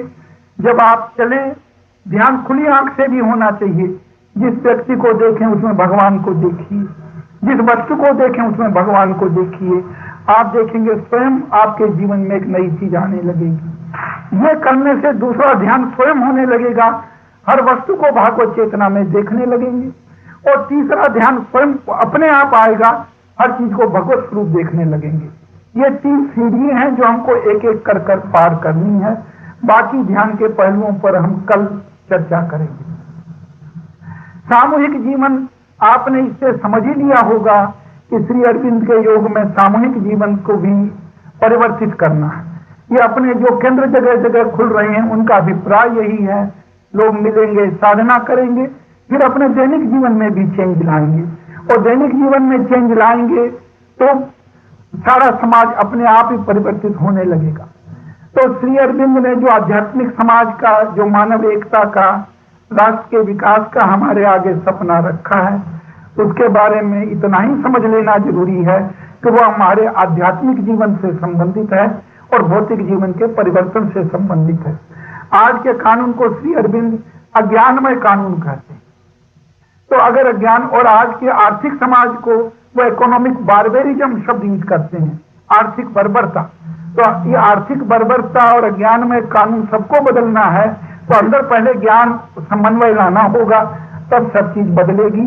ये दोनों साथ साथ चलेंगे। इस समाज के परिवर्तन में हम क्या करें, यही हमारे जगह जगह मिलकर चेंज लाने का एक प्रयास है। अब जो अंतिम चीज समझने की है, आज बड़ौदा को मैं बड़ी पवित्र भूमि मानता हूं, क्योंकि श्री अरविंद ने अपने जीवन के कई वर्ष यहां गुजारे हैं। इस पवित्र भूमि में आप लोग बस रहे हैं या कोई कारण से सम्मिलित हुए हैं। पवित्र भूमि का भी प्रभाव होता है। यह भी एक तीर्थ स्थान है। शायद कुछ वर्षों बाद ये वास्तव में तीर्थों की श्रेणी में आने लगेगा। तो एक फाइनल बात जो आपको कहनी है वो ये, माता जी ने कहा है कि सुप्रामेंटल डिसेंट 1956 में हो गया। 23 वर्ष गुजर चुके हैं, 23 से भी ज्यादा। हमने सुप्रामेंटल डिसेंट का क्या फायदा उठाया? अगर बरसात गिरी, हमने खेती नहीं की, अगर बरसात गिरी और हमने तालाब नदी नाले नहीं भरे, अगर बरसात गिरी और हमारे पानी के रिजर्वायर नहीं भरे जो गर्मी में भी काम आएंगे, तो बरसात गिरने से हमको क्या फायदा? अगर सुपरमाइंड अतिमानसिक चेतना पृथ्वी पर उतरी और अगर मानवता ने उससे लाभ नहीं उठाया, तो अतिमानसिक चेतना का उतरना व्यर्थ तो नहीं जा सकता। वो एक अलग चीज है। जो मां ने कहा कि दुनिया नहीं बदलेगी, तो फोर्स ऑफ क्रैशिंग सर्कमस्टेंसेज उनको बदलेगा। तंग आकर बदलेंगे, दुखी होकर बदलेंगे। रेवोल्यूशन और इवोल्यूशन में यही फर्क है। जब मनुष्य धीरे चलता है, प्रकृति तेजी से चलती है, तो रेवोल्यूशन आता है कि मनुष्य को प्रकृति के साथ कदम रखना है। जब मनुष्य तेजी से चलता और प्रकृति धीरे चलती है, तो उसको इवोल्यूशन कहते हैं, तब रेवोल्यूशन नहीं आता है। तो एक चीज हमको समझ लेने की है, अगर हम अतिमानसिक चेतना के प्रति उन्मुख होकर, अतिमानसिक चेतना तो सब जगह है, आपके घर में है, आपके अंदर है, आपके परिवार में है, समाज में है। अगर हम उस अतिमानसिक चेतना का आवाहन करते रहें, अगर उसके प्रति अपने आप को समर्पण करते रहें, तो वो अनजानी अनदेखी चेतना स्वयं प्रकट होने लगेगी, स्वयं अपने आप को दिखा देगी। कई बार लोग आकर मुझे कहते हैं, भाई जी आज हमने एक सफेद लाइट का फ्लैश देखा, आज हमने माता जी को देखा। एक लड़की, 10 साल की लड़की एक दिन मेरे पास आती है, मद्रास में रहती है। भाई जी मुझे भ्रम तो नहीं हो रहा। मैंने कहा क्या हुआ? बोले मेरे पिताजी पर बड़ी तकलीफ आई हुई थी, तो रात को मैंने माता जी से प्रार्थना की, माता जी आप मेरे पिताजी की तकलीफ दूर करो। तो मैं क्या देखती हूं कि एकदम अचानक मेरे एक सामने सफेद प्रकाश आ गया, और वो सफेद प्रकाश धीरे धीरे धीरे धीरे माँ की आकृति बन गया। और माँ मुझे कह रही है, बेटी तेरे पिताजी की मैं संभाल कर रही हूं, तुम चिंता मत करो। और दूसरे दिन उनकी तकलीफ भी दूर हो गई, और धीरे धीरे वापिस वो प्रकाश बन गया और चला गया। तो ये मैंने भ्रम हुआ कि वास्तव में मैंने देखा? मैंने कहा नहीं बेटी, तुमने वास्तव में देखा तो ऐसे माँ कई को दिख रही है आज के दिन। वही तो श्री अरविंद और माँ कह रहे हैं, अगर हमें देखने सुनने की जिज्ञासा है, तैयारी है, तो हम सुनेंगे भी उनकी आवाज और दिखेगी भी। हमारे पास तो, दुनिया के पास, मानवता के पास एक इतनी भारी शक्ति उतर आई है कि हमको किसी चीज की चिंता करने की आवश्यकता ही नहीं है। लेकिन हम उसको उसके द्वारा यूज में लाए जाए, हम उसको यूज करें, गलत तरीका होगा। हम कैसे हमारा समर्पण पूर्ण करें कि वह मानसिक चेतना हमारे द्वारा, हर एक के द्वारा अभिव्यक्त हो सके, हमारा यही प्रयास होना चाहिए। माँ और श्री अरविंद के शुभाशीर्वाद से हर व्यक्ति को यदि मानसिक चेतना का ज्ञान अनुभव हो, इससे वो संचालित हो, ये दुनिया स्वर्ग बने, सबके दुख दर्द दूर। किसी के लिए बुरा भाव रखना हमें ही नुकसान पहुंचाता है।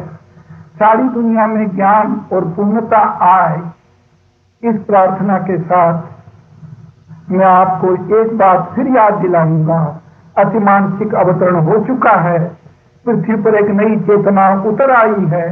उसको अपने शरीर में, मन में, प्राण में, दैनिक जीवन में उतारिए और अपने आप को, समाज को पूर्ण बनाइए।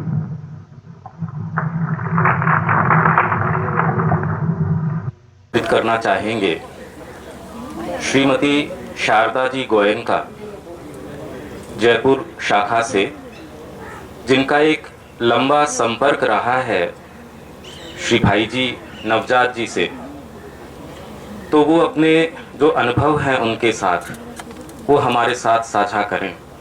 तो हम आमंत्रित करते हैं शारदा जी गोयनका को।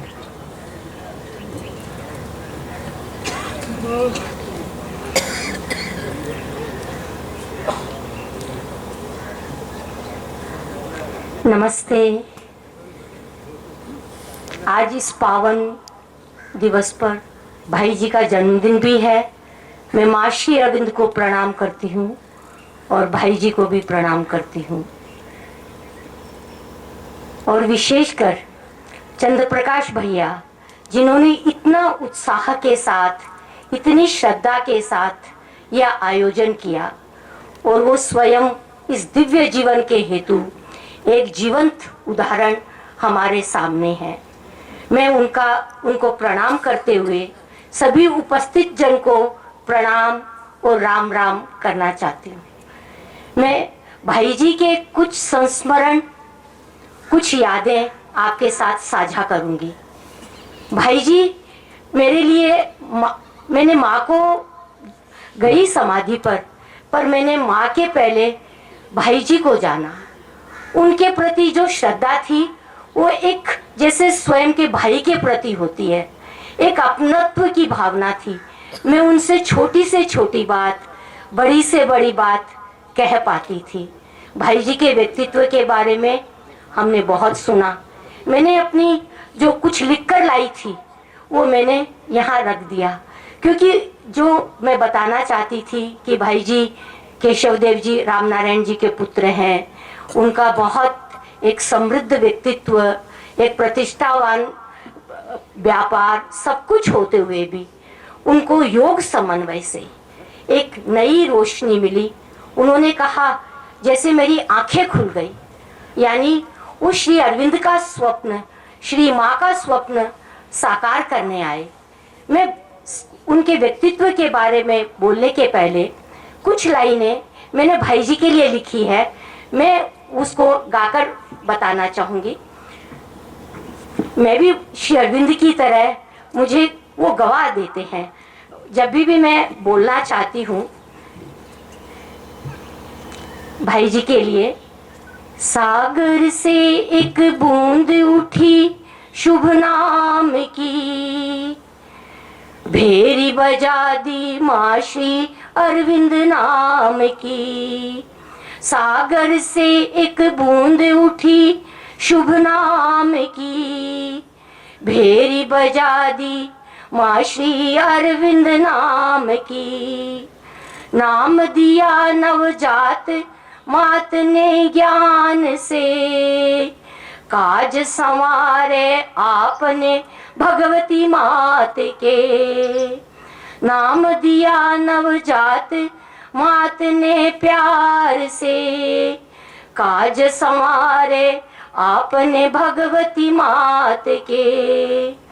जीता भरोसा जगत मात का आपने, आप बने हनुमान जो श्री राम के।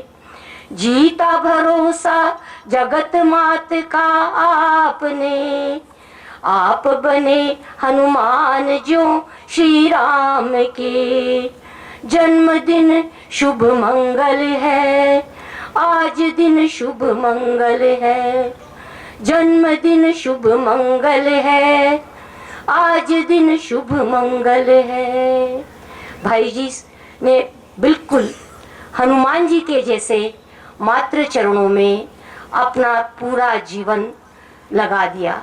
चाहे मुख्य रूप से धन संचय करना हो ओरोविल का लिए, जमीन के लिए, और जैसे बताया पंकज ने कि ना सुविधा धन पैसे की, ना लोगों की, ना उपकरणों की, फिर भी बस माँ ने कह दिया और भाई जी उस काम में पूरी तरह जुट जाते। भाई जी के व्यक्तित्व में चार बातें, जैसे मेरे हिसाब से, अपनेपन के हिसाब से वो मेरे गुरु, गाइड और एक फ्रेंड के जैसे भी रहे। मैं तो छोटी से छोटी बात भी भाई जी से कह देती थी, भाई जी ये कैसे करें, वो कैसे करें, और भाई जी उनको बहुत सरलता से, बहुत प्रेम से किस तरह साझा करते थे, किस तरह मुझे बताते, मैं वो संस्मरण आपके साथ बांटना चाहूंगी। भाई जी के व्यक्तित्व में चार बातें प्रमुख रूप से जो मैंने पाई, जो हमारे सबके जीवन के लिए बहुत लाभदायक है। मात्र चरणों में प्रेम और लगनता, दिव्य जीवन के प्रति कि सब में प्रेम हो, एकत्व हो, और ये व्यक्ति जो है, एक जो परिवार है, लोग है, वसुधैव कुटुंबम बने। भाई जी मुझे ओरोविल का भी यही समझाते थे कि ओरोविल एक ऐसा परिवार होगा जहाँ विभिन्न देशों के लोग होंगे, सबकी अलग अलग संस्कृति रहते हुए भी वो सब एक दूसरे से समझेंगे, एक दूसरे को बांटेंगे और एक दूसरे से सीखेंगे। तो भाई जी को प्रेम की और एकत्व की, ये दो चीजों को वो प्रमुख रूप से परिवार के लिए बताते थे। और हर बात को वो कहते थे, तुम जैसे भी हो, जो भी हो, तुमको जो भी आता है, तुम्हारी जो भी समस्या है, जो भी कठिनाइयां है, तुम तो माँ को कह दो। माँ सर्वत्र है, वो तुम्हारे अंतर में भी है। और तुम जिनकी भी पूजा करती हो, कोई फर्क नहीं पड़ता, जो भगवान के रूप में तुम्हारे निकट है, तुम उनको चाहे फोटो में पूजा करती हो, चाहे मंदिर जाती हो, और चाहे तुम्हारे अंतर में। वो विशेषकर अंतर पूजा के लिए कहते थे, जितने हम उनको अंतर में करते हैं पूजा, उनको अर्पण करते हैं, वो हमें जरूर जवाब मिल जाता है। किस रूप में, किसके मुंह से, वो कोई फर्क नहीं पड़ता है। तो भाई जी इस बात को बार बार इसी को कहते थे कि तुम जो भी करो माँ के प्रकाश में करो, तुम जो भी कठिनाई हो माँ के सामने रख दो। तो मातृ चरणों में उनकी ऐसी भक्ति थी कि सुबह से शाम वो बिल्कुल काम में लगे रहते। उनकी इतनी यात्राएं होती, और जैसे उन्होंने अपनी कैसेट में बताया कि 4-4 महीने भी, 2-2 महीने भी कभी कभी काम में लग जाते, पर उस काम को उसी लगन से, उसी शिद्दत से करते रहते। और वो कभी शिकायत नहीं करते, कभी उस बारे में किसी को दोष नहीं देते। वो देखते थे इसमें माँ का क्या विधान है, माँ क्या चाहती है, और वो शिकायत नहीं करके उस बात में माँ का विधान खोजते थे। और प्रसन्नता से सारे काम, कभी टिकट नहीं होती थी, कभी लोग नहीं मिलते थे, कभी और कोई अड़चन आ जाती थी, उनके ट्रंकोल सुबह से शाम, उन दिनों में मोबाइल नहीं होता, तो ट्रंकोल सुबह से शाम माँ के काम के लिए, योजनाओं के लिए चलते रहते थे। माँ की और व्यवहार में उनकी इतनी सादगी थी कि मैं बताने जाऊं तो मुझे लगता है कि आज मैं भाई जी चंद्र प्रकाश भैया का धन्यवाद करना चाहती हूँ कि इस अवसर पर हम मिले, और मुझे वो सब पुरानी बातें याद आ रही है जो भाई जी के साथ में बीते थे, और उन्होंने किस किस तरह से सिखाया था। चाहे मैं बहुत अच्छा नहीं गा पाती थी, मेरा यहाँ तक कि मेरा एक सर्वेंट बहुत अच्छा गाता था, तो भाई जी कहते थे, अरे शारदा तेरे घर में बड़ा अच्छा संगीत रात में बज रहा था, बहुत अच्छे भजन आ रहे थे। मैंने कहा भाई जी मेरा जो काम करने वाला लड़का है वो गा रहा था, और वो मुझे कहता है, बहू जी आप गाते तो हैं पर आपका जो गाना है वो ताल में नहीं होता। हमारे बिहार में तो कहते हैं जैसे बिना नमक का खाना वैसे बिना ताल का गाना। पर भाई जी की देखिए, मैं जब ओरोविल में गणेश जी का मंदिर बना तो सबसे पहले उन्होंने मुझे कहा कि शारदा तुम एक गणेश जी का भजन गाओ। तो उन्होंने कभी भी उस बात को परफेक्शन की तरफ ले जाने के लिए कि वो जीवन में की ताल में नहीं गाती है इसलिए ना गाए, वो उस गाने को सबसे पहले वहां गणेश जी के मंदिर में वो भजन गवाया। और ये उनका आशीर्वाद है कि अभी तक भी मैं बिना हिचक के, मुझे भी पता है सब लोग बहुत सुंदर गाते हैं, बहुत अंतर से गाते हैं, पर भाई जी कहते थे कोई फर्क नहीं पड़ता, तुम तो बस माँ के प्रकाश में गा दो, उनके लिए गा दो। और वो बात मुझे अभी उनका कैसेट सुनकर भी और उनके संस्मरण के दौरान भी याद आ रहा था कि किस तरह भाई जी ने गाने को प्रेरित किया। और कभी मैं लिखती नहीं थी, मेरी तो पढ़ाई भी बहुत कम हुई। छोटे से गांव लक्ष्मणगढ़ में मैं 7th तक पढ़ने के बाद 2 लड़कियां बच गई थी, तो घर में मास्टर जी पढ़ाने आते और हम सिर्फ बहुत सारे लड़कों के बीच में एक परीक्षा लिखी और बाद में कुछ स्पोकन इंग्लिश के लिए किया। पर भाई जी कहते थे शारदा तू लिखा कर। अब मुझे लगता था कि मेरे का लिखने का इतना तो ज्ञान नहीं है, तो और वो कहते थे जो भी बात तेरी समस्या हो तू माँ को समर्पण कर दिया कर, तू तो माँ को कह दिया कर। तो एक दिन की बात है, निर्जा मोदी स्कूल जयपुर में है, वहाँ मेरे ग्रैंडसन पढ़ते हैं। तो मैं जब वो पढ़ने जाते थे तो उनकी प्रिंसिपल को फूलों की बात बहुत अच्छी लगती थी। उन्होंने कहा, शारदा जी कभी आप हमारे स्कूल में बच्चों को आकर असेंबली में फूलों के बारे में कुछ बताइए। पर मैं सोच रही थी बच्चों को मैं क्या बताऊंगी, वो तो बहुत छोटे बच्चे हैं, मैं उनको क्या बताऊं। माँ ने क्या फूलों के बारे में कहा है कि उनकी चेतना कैसे हम फूलों के जैसे। और मैं भाई जी की बात मुझे याद आई कि जो भी है हम माँ को अर्पण कर दें।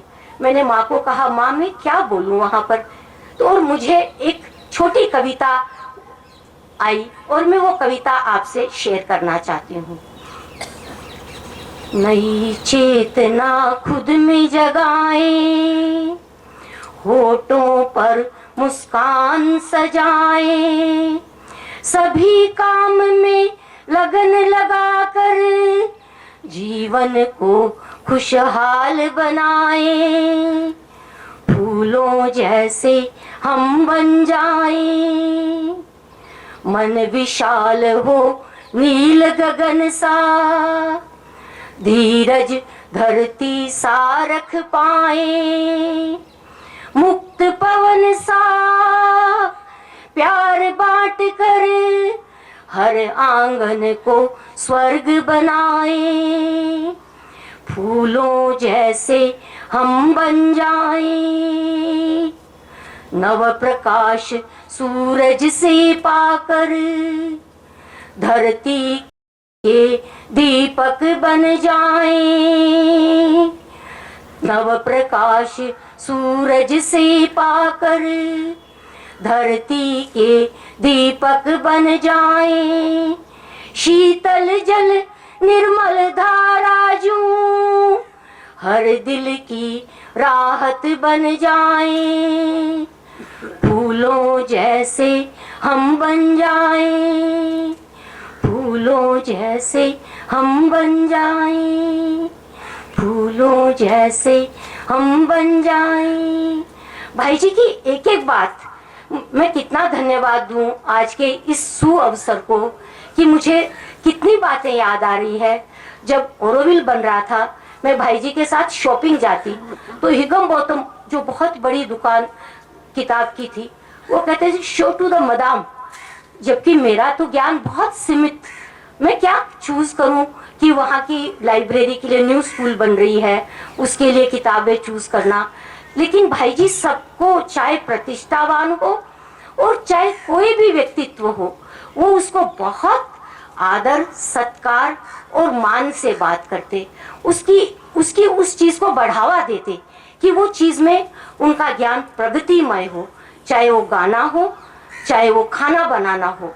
वो भोजन की इतनी प्रशंसा करते, छोटी सी चीज जो हम मिलाकर बनाते हैं, क्रिएटिविटी जिसको कहते हैं, वो चाहते थे कि वो क्रिएटिविटी अंतरात्मा में माँ को भोजन अर्पण करके, और फिर जब वो छोटी सी बात में उसके पहले की भूल गई, वो कहते थे जब तुम भोजन बनाने लगो तो तुम फ्रिज के सामने खड़े होते हो तो ज्यादातर लोगों की ये समस्या होती है, आज क्या बनाए, तो तुम फ्रिज के पास की माँ आज क्या प्रसाद बनेगा, हे प्रभु आज क्या नैवेद्य बनाए।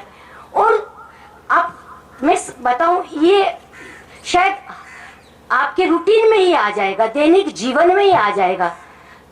तो और आपकी समस्या नहीं होकर आप देखोगे कि रोज नए व्यंजन घर में बन रहे हैं। भाई जी ने इस तरह से छोटी छोटी बातों को, और जब मैं उनको ऐसा कुछ खिलाती तो इतने प्रशंसा करते और मुझे एक नया व्यंजन का बता देते। अरे मैंने दिल्ली में एक बूंदी की पुडिंग खाई थी और उस दिन से लेकर आज तक वो पुडिंग मैं सबको सर्व करती हूँ और वो सब लोग प्रशंसात्मक रूप से खाते हैं। तो भाई जी की बताई हुई एक एक बात मुझे लगता है कि माँ को जानने के पहले भाई जी ने उनको जीवन में, तो संत हमारे जीवन में जैसे भैया भी इतना मार्गदर्शन करते हैं, एक जीवंत उदाहरण है।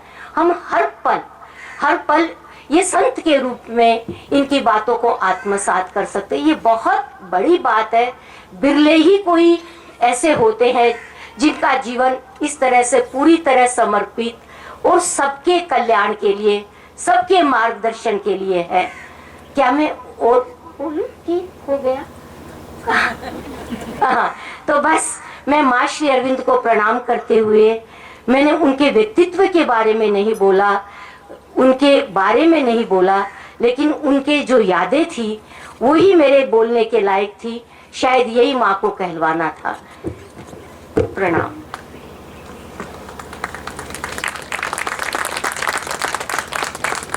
भाई जी के ऊपर बनी एक डॉक्यूमेंट्री पौंडीचेरी के अंदर, वो अब हम यहाँ प्रस्तुत करते हैं।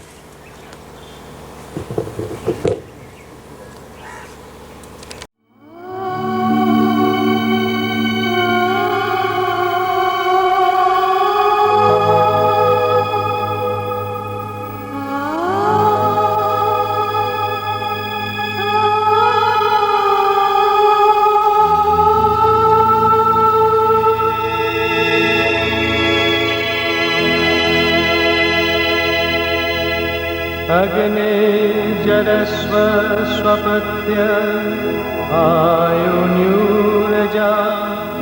तिन्वस्व समिषो विधिनः।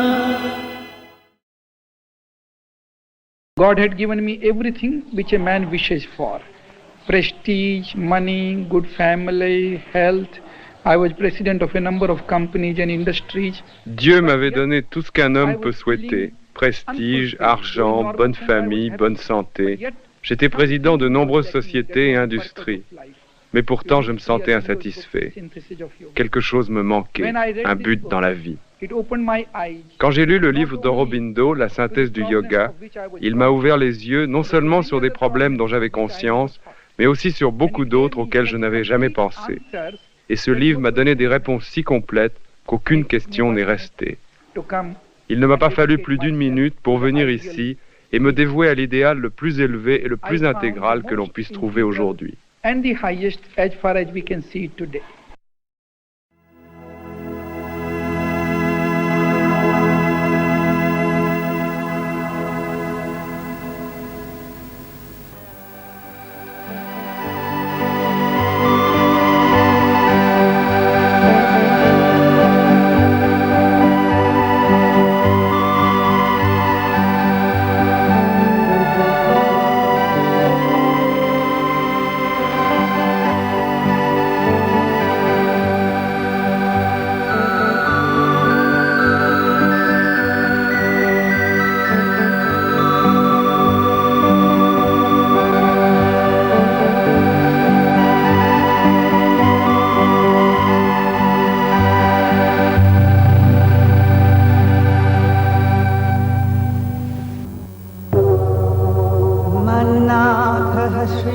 जगन्नाथो मद्गुरुः श्रीजगद्गुरुः ममात्मा सर्वभूतात्मा तस्मै श्रीगुरवे नमः। श्रीगुरवे नमः। And 24th of April was also chosen for the declaration of the inauguration of the Sri Aurobindo International University Center.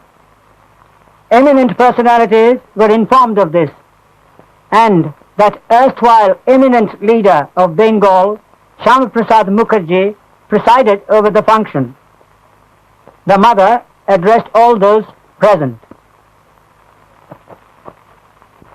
The Aurobindo is present in our midst, and with all the power of his creative genius, he presides over the formation of this university center, which for years he considered as one of the best means of preparing the future humanity to receive the supramental life that will transform the elite of today into a new race manifesting upon earth the new light and force and light. In His name, I open today this convention meeting here with the purpose of realizing one of His most cherished ideas. 1 year after the convention, the Mother declared open the International Center, thereby laying the foundations, as it were, today, of the International Cultural Center of tomorrow. विद्यते हृदयग्रन्थिश्चिद्यन्ते सर्वसंशयाः क्षीयन्ते चास्य कर्माणि तस्मिन् दृष्टे परावरे ब्रह्मैवेदममृतं पुरस्तात् ब्रह्मैवेदममृतं पुरस्तात् ब्रह्मपश्चात् ब्रह्मदक्षिणतश्चोत्तरेण अधश्चोर्ध्वं च प्रसिद्धं ब्रह्मैवेदं विश्वमिदं वरिष्ठम् द्वासुपर्णासयोजा सखाय समानं वृक्षं परिशस्व जाते तयोरन्यः पिप्पलं स्वादत्य नस्नन्यो अभिजाकशीति समाने वृक्षे पुरुषो निमग्नो हनीशया शोचति मुह्यमानः जुष्टं यदा पश्यति अन्यमेषवस्य महिमानमिति वीतशोकः सत्यमेव जयते नामृतं सत्यमेव जयते नामृतं सत्येन पन्था विदतो देवयानः येनाक्रमन्ति ऋषयो यक्तकामा यत्र तं सत्यस्य परमं निधानम्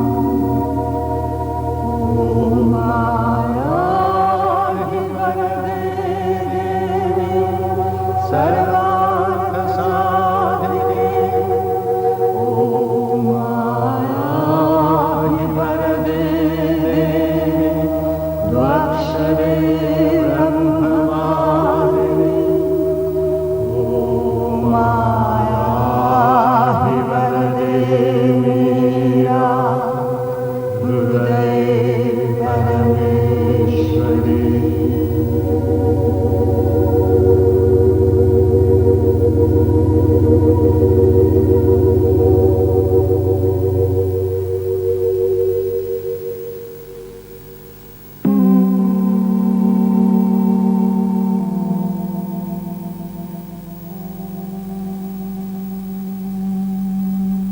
ब्रह्मार्पणं ब्रह्म हविः ब्रह्माग्नौ ब्रह्मणाहुतं ब्रह्मेवतेन गन्तव्यं ब्रह्मकर्म समाधिना एतत् सर्वम् ॐ ब्रह्मार्पणमस्तु ॐ ब्रह्मार्पणमस्तु।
Yes, Auroville is open to all. Everyone who is seeking better life, everyone who wants to work for world unity.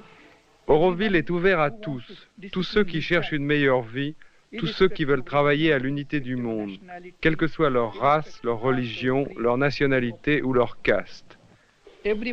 Tout le monde à Auroville aura ce qu'il lui faut sans avoir besoin de gagner sa vie. Chacun choisira le travail qui lui plaît. Oui, ce sera très cher à construire, mais je suis sûr que nous trouverons l'argent. Je suis moi-même un homme de finance. But I'm sure finance will come. As I told you, I'm myself a man of finance.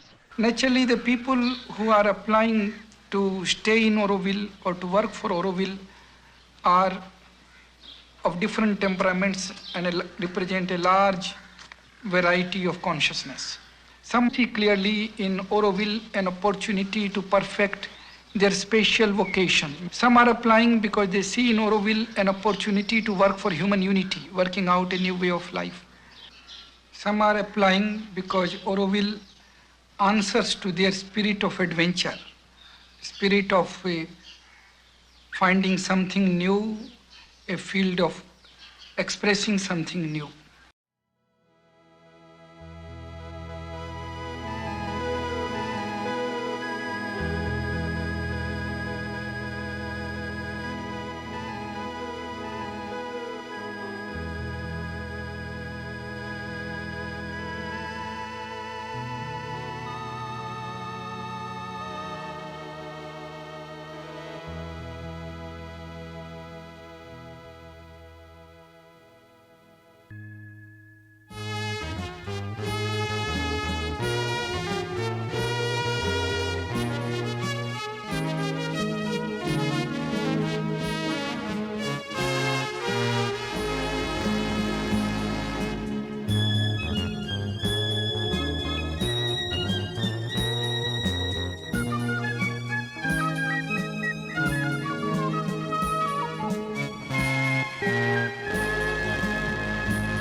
a day will come when the human body may itself undergo a transformation. Nous croyons à l'évolution.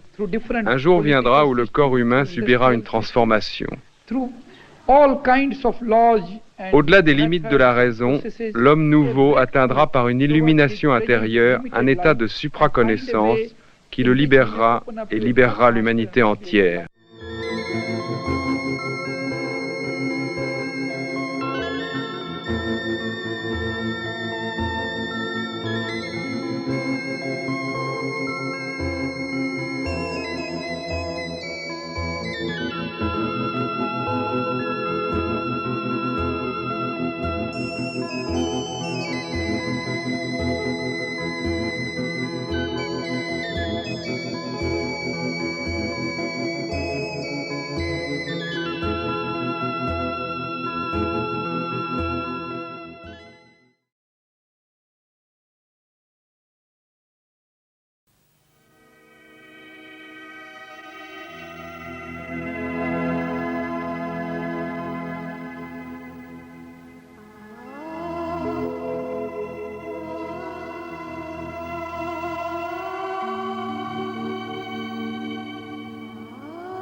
How can humanity become one?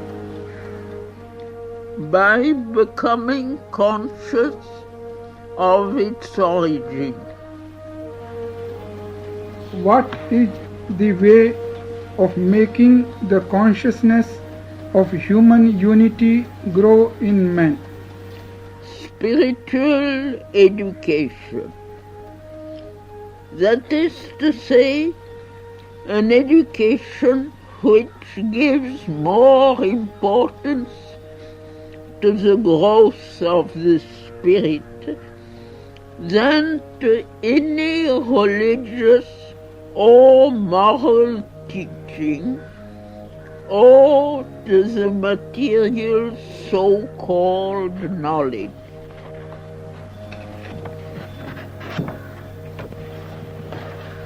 What is a change of consciousness?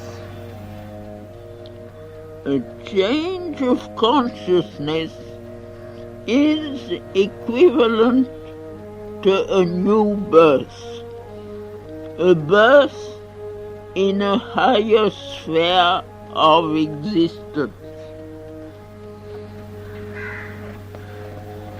How can a change of consciousness change the life upon earth? A change in human consciousness will make possible the manifestation upon earth of a higher force, a purer light, a more total truth.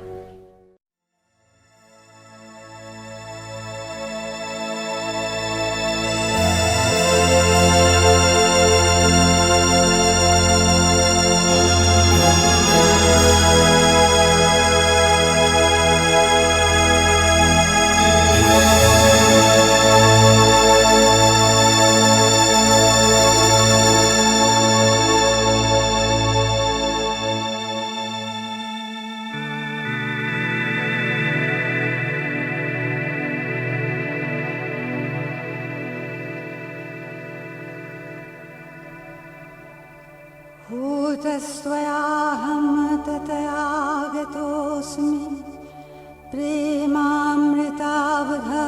विनिमज्य बोधय अन्तरमम त्वां प्रतितत्त्वमीश तनोषि लीलायः मातुतायः.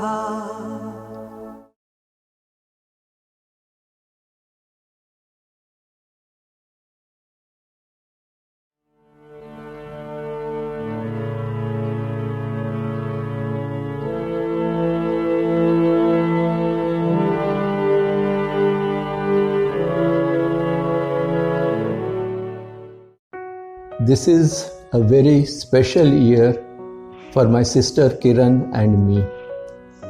On 15th August 2022, we celebrate the 150th birth anniversary of Sri Aurobindo and the 75th anniversary of India's independence. On 3rd January this year is the birth centenary of my father, Navjatji, and on 2nd December, it is the birth centenary of my mother, Vinataji. On this occasion, I have been asked to say a few words as Navjatji helped many persons who came into contact with him to find a new direction, a new purpose, a new meaning in their lives. Kiran and I were born in Bombay. In 1952, when I was 7 and Kiran was 4, my parents decided to join the Sri Aurobindo Ashram and shift to Pondicherry. They brought us with them and offered us at the mother's feet. The mother was our all in all. We studied in the ashram school, and when I completed my studies, I decided to serve her, and the work that I am doing is the work given by her. When my sister too completed her studies, she went to the mother, and the mother gave her her work. I will always be very grateful to my parents for having taken this decision, for having brought us to the mother and giving us this opportunity of growing up in her care and in her love, the Supreme Divine Mother. What can be more beautiful and fulfilling, and what more can anyone ask? Today, I would like to share with you two very personal and precious anecdotes which I found very helpful in my life and which perhaps you too may find helpful in your lives. Once Navjatji told me that if I wanted to know, to understand what is perfection, to see perfection, I had only to look at the mother in every way and in every aspect. How she dealt with different situations, with different people, even how she sat, how she walked, how she talked. Everything one could see perfection if one looked at her alone. On another occasion, once Navjatji was sitting alone in the drawing room and I happened to be passing by. He called me and said something which has always remained with me as something very, very special. He said, Vijay, you know, when I joined the ashram, I offered everything to the mother. Therefore, I have nothing material which I can give you or your sister as your inheritance. I have absolutely nothing. So, I will give you instead something from my life and my experience, which I hope may help you in your life in the future.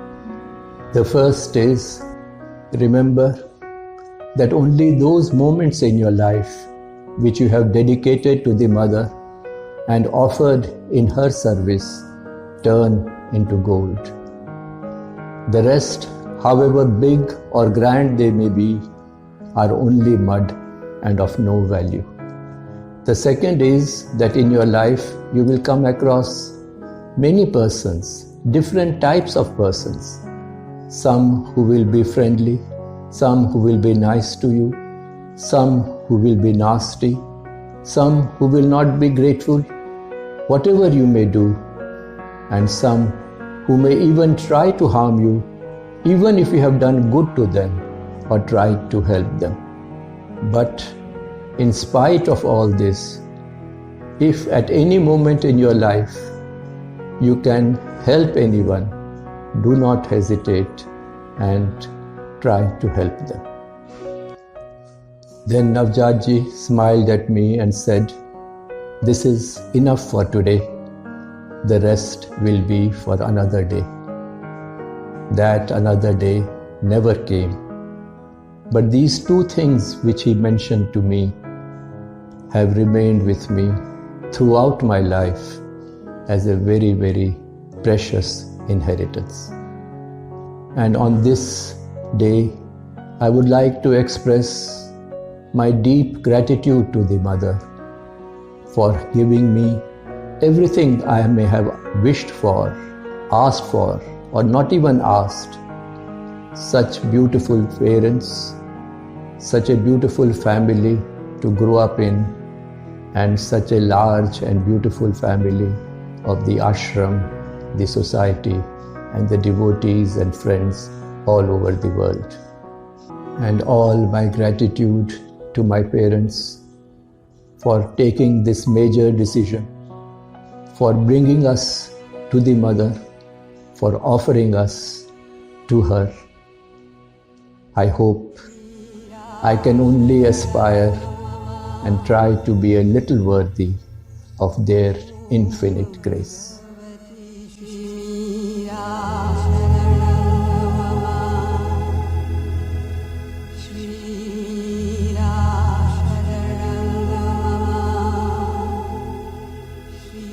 Chandraprakash जी से कि आकर दो शब्द कहें।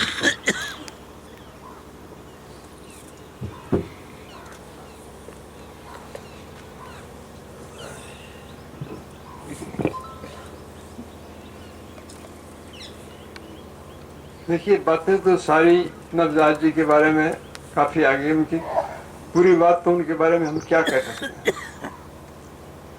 मैं उनसे 1981 में मिला था। मिलते ही मेरे से पूछा, भैया तू कहाँ है? वो जी मैं हरिद्वार में हूँ। तो बोला, अरे शेखावटी में तो कुछ करो भाई, शेखावटी में माँ का काम होना चाहिए। पूरी टाइम में उनके दिमाग में कि शेखावटी में माँ का काम हो, शेखावटी में माँ का काम। मैंने कहा, भाई जी मैं तो जाता ही नहीं हूँ। हाँ, बोला नहीं, ये होना ही चाहिए और कम से कम जयपुर में तो करो। उन्होंने 83 में उनका शरीर छोड़ा, 84 से काम शुरू हो गया, माँ ने शुरू कर दिया। उनका एस्पिरेशन इतना जबरदस्त था। अब आपसे वो तो समय नहीं है उस चीज के लिए, तो पर उन्होंने सर्वस्व अपना सारा जीवन सब कुछ। तो इसलिए बिसाऊ की ये भूमि धन्य है कि जहाँ ऐसे लोग पैदा हुए। हम लोग सब प्राउड है। मुझे तो बिसाऊ बहुत ज्यादा शुरू से पसंद है। यहाँ जो कुछ हुआ है वो संभव बनाया उनके 3 व्यक्तियों ने। रहीम खां जी, अगर रहीम खां जी नहीं हो तो उनको यहाँ आने का मकसद नहीं था।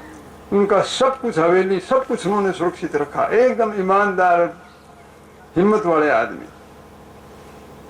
फिर यहाँ ये जो जगह आप देख रहे हैं उसमें गढ़सी राम जी ने इस सारी चीज को संभव बनाया है। जब नवजात जी गए तो उन्होंने कह के गए थे वो अपने भाइयों से कि वो वहां पर हैं, वो लोग सहयोग करेंगे, और वास्तव में इन्होंने सहयोग किया। जब बालकृष्ण जी आए तो उन्होंने कहा, मेरे को भाई जी ने कहा कि उन लोगों को आप प्रेम से बात करना, वो सब सहयोग करेंगे। तो उन्होंने बहुत सहयोग किया। और ये शुरू जो हुआ वो रामेश्वर जी जोशी के कारण। मैंने कहा कि भाई हम लोग, दरअसल तो नवजात जी की फैमिली ऐसी थी, वो हमारे पास झुंझुनू में आए। उन्होंने कहा, भैया देखो बिसाऊ का जो कुछ भी है वो तुम संभाल लो और माँ का सेंटर खोल दो। मैंने कहा, भाई जी हम लोग बिसाऊ नहीं जा सकते, हम लोग इतने आदमी नहीं है, हमारे पास है नहीं। तो वो इसीलिए उन्होंने हवेली बेची, और ये भी बेचने के लिए तैयार थे। तो रामेश्वर जी ने कहा, मेरे बचपन के दोस्त हैं, मेरे को उन्होंने कहा कि यार रामेश्वर यहाँ पे माँ का काम कर। मेरी हिम्मत नहीं हुई, पर आज ऐसा नहीं हो सकता, आपको ये करना ही पड़ेगा। तो मैंने कहा, भाई हमारे पास तो कोई आदमी नहीं है। मैंने मेरे लड़के को मैं दूंगा। उन्होंने ओम जी को लगवाया, पर इस कारण से ये बिसाऊ में सारा काम संभव हुआ। अब मेरी ये भावना है कि बिसाऊ में माँ का काम होना ही चाहिए। इससे बढ़िया श्रद्धांजलि हम केसर देव जी को दे नहीं सकते। कि बिसाऊ में माँ का काम हो, और हम झुंझुनू का सारा परिवार आप लोगों के इस बात के लिए आप लोगों के साथ है। अब आप लोगों को इनिशिएटिव लेना है, आप सजेशन दीजिए हमें, वैसे हम किस तरह से आगे बढ़ें और माँ का काम यहाँ करें। इस बारे में तरुण जो आपसे कुछ बात करेंगे। भाई तरुण कहाँ है? आज वो आपसे सारा आगे कैसे हम काम बढ़ाएं, और ये काम बनाना बहुत आवश्यक है, और ये बढ़ेगा, ये अब रुकेगा नहीं, क्योंकि माँ की कृपा है नवजात जी पे, और उनके गांव में तो ये काम होना ही है। और बिसाऊ बहुत ही अच्छी जगह, हमें शेखावाटी में सबसे ज्यादा पसंद है, तो यहाँ तो ये माँ का काम होना ही चाहिए। तरुण आप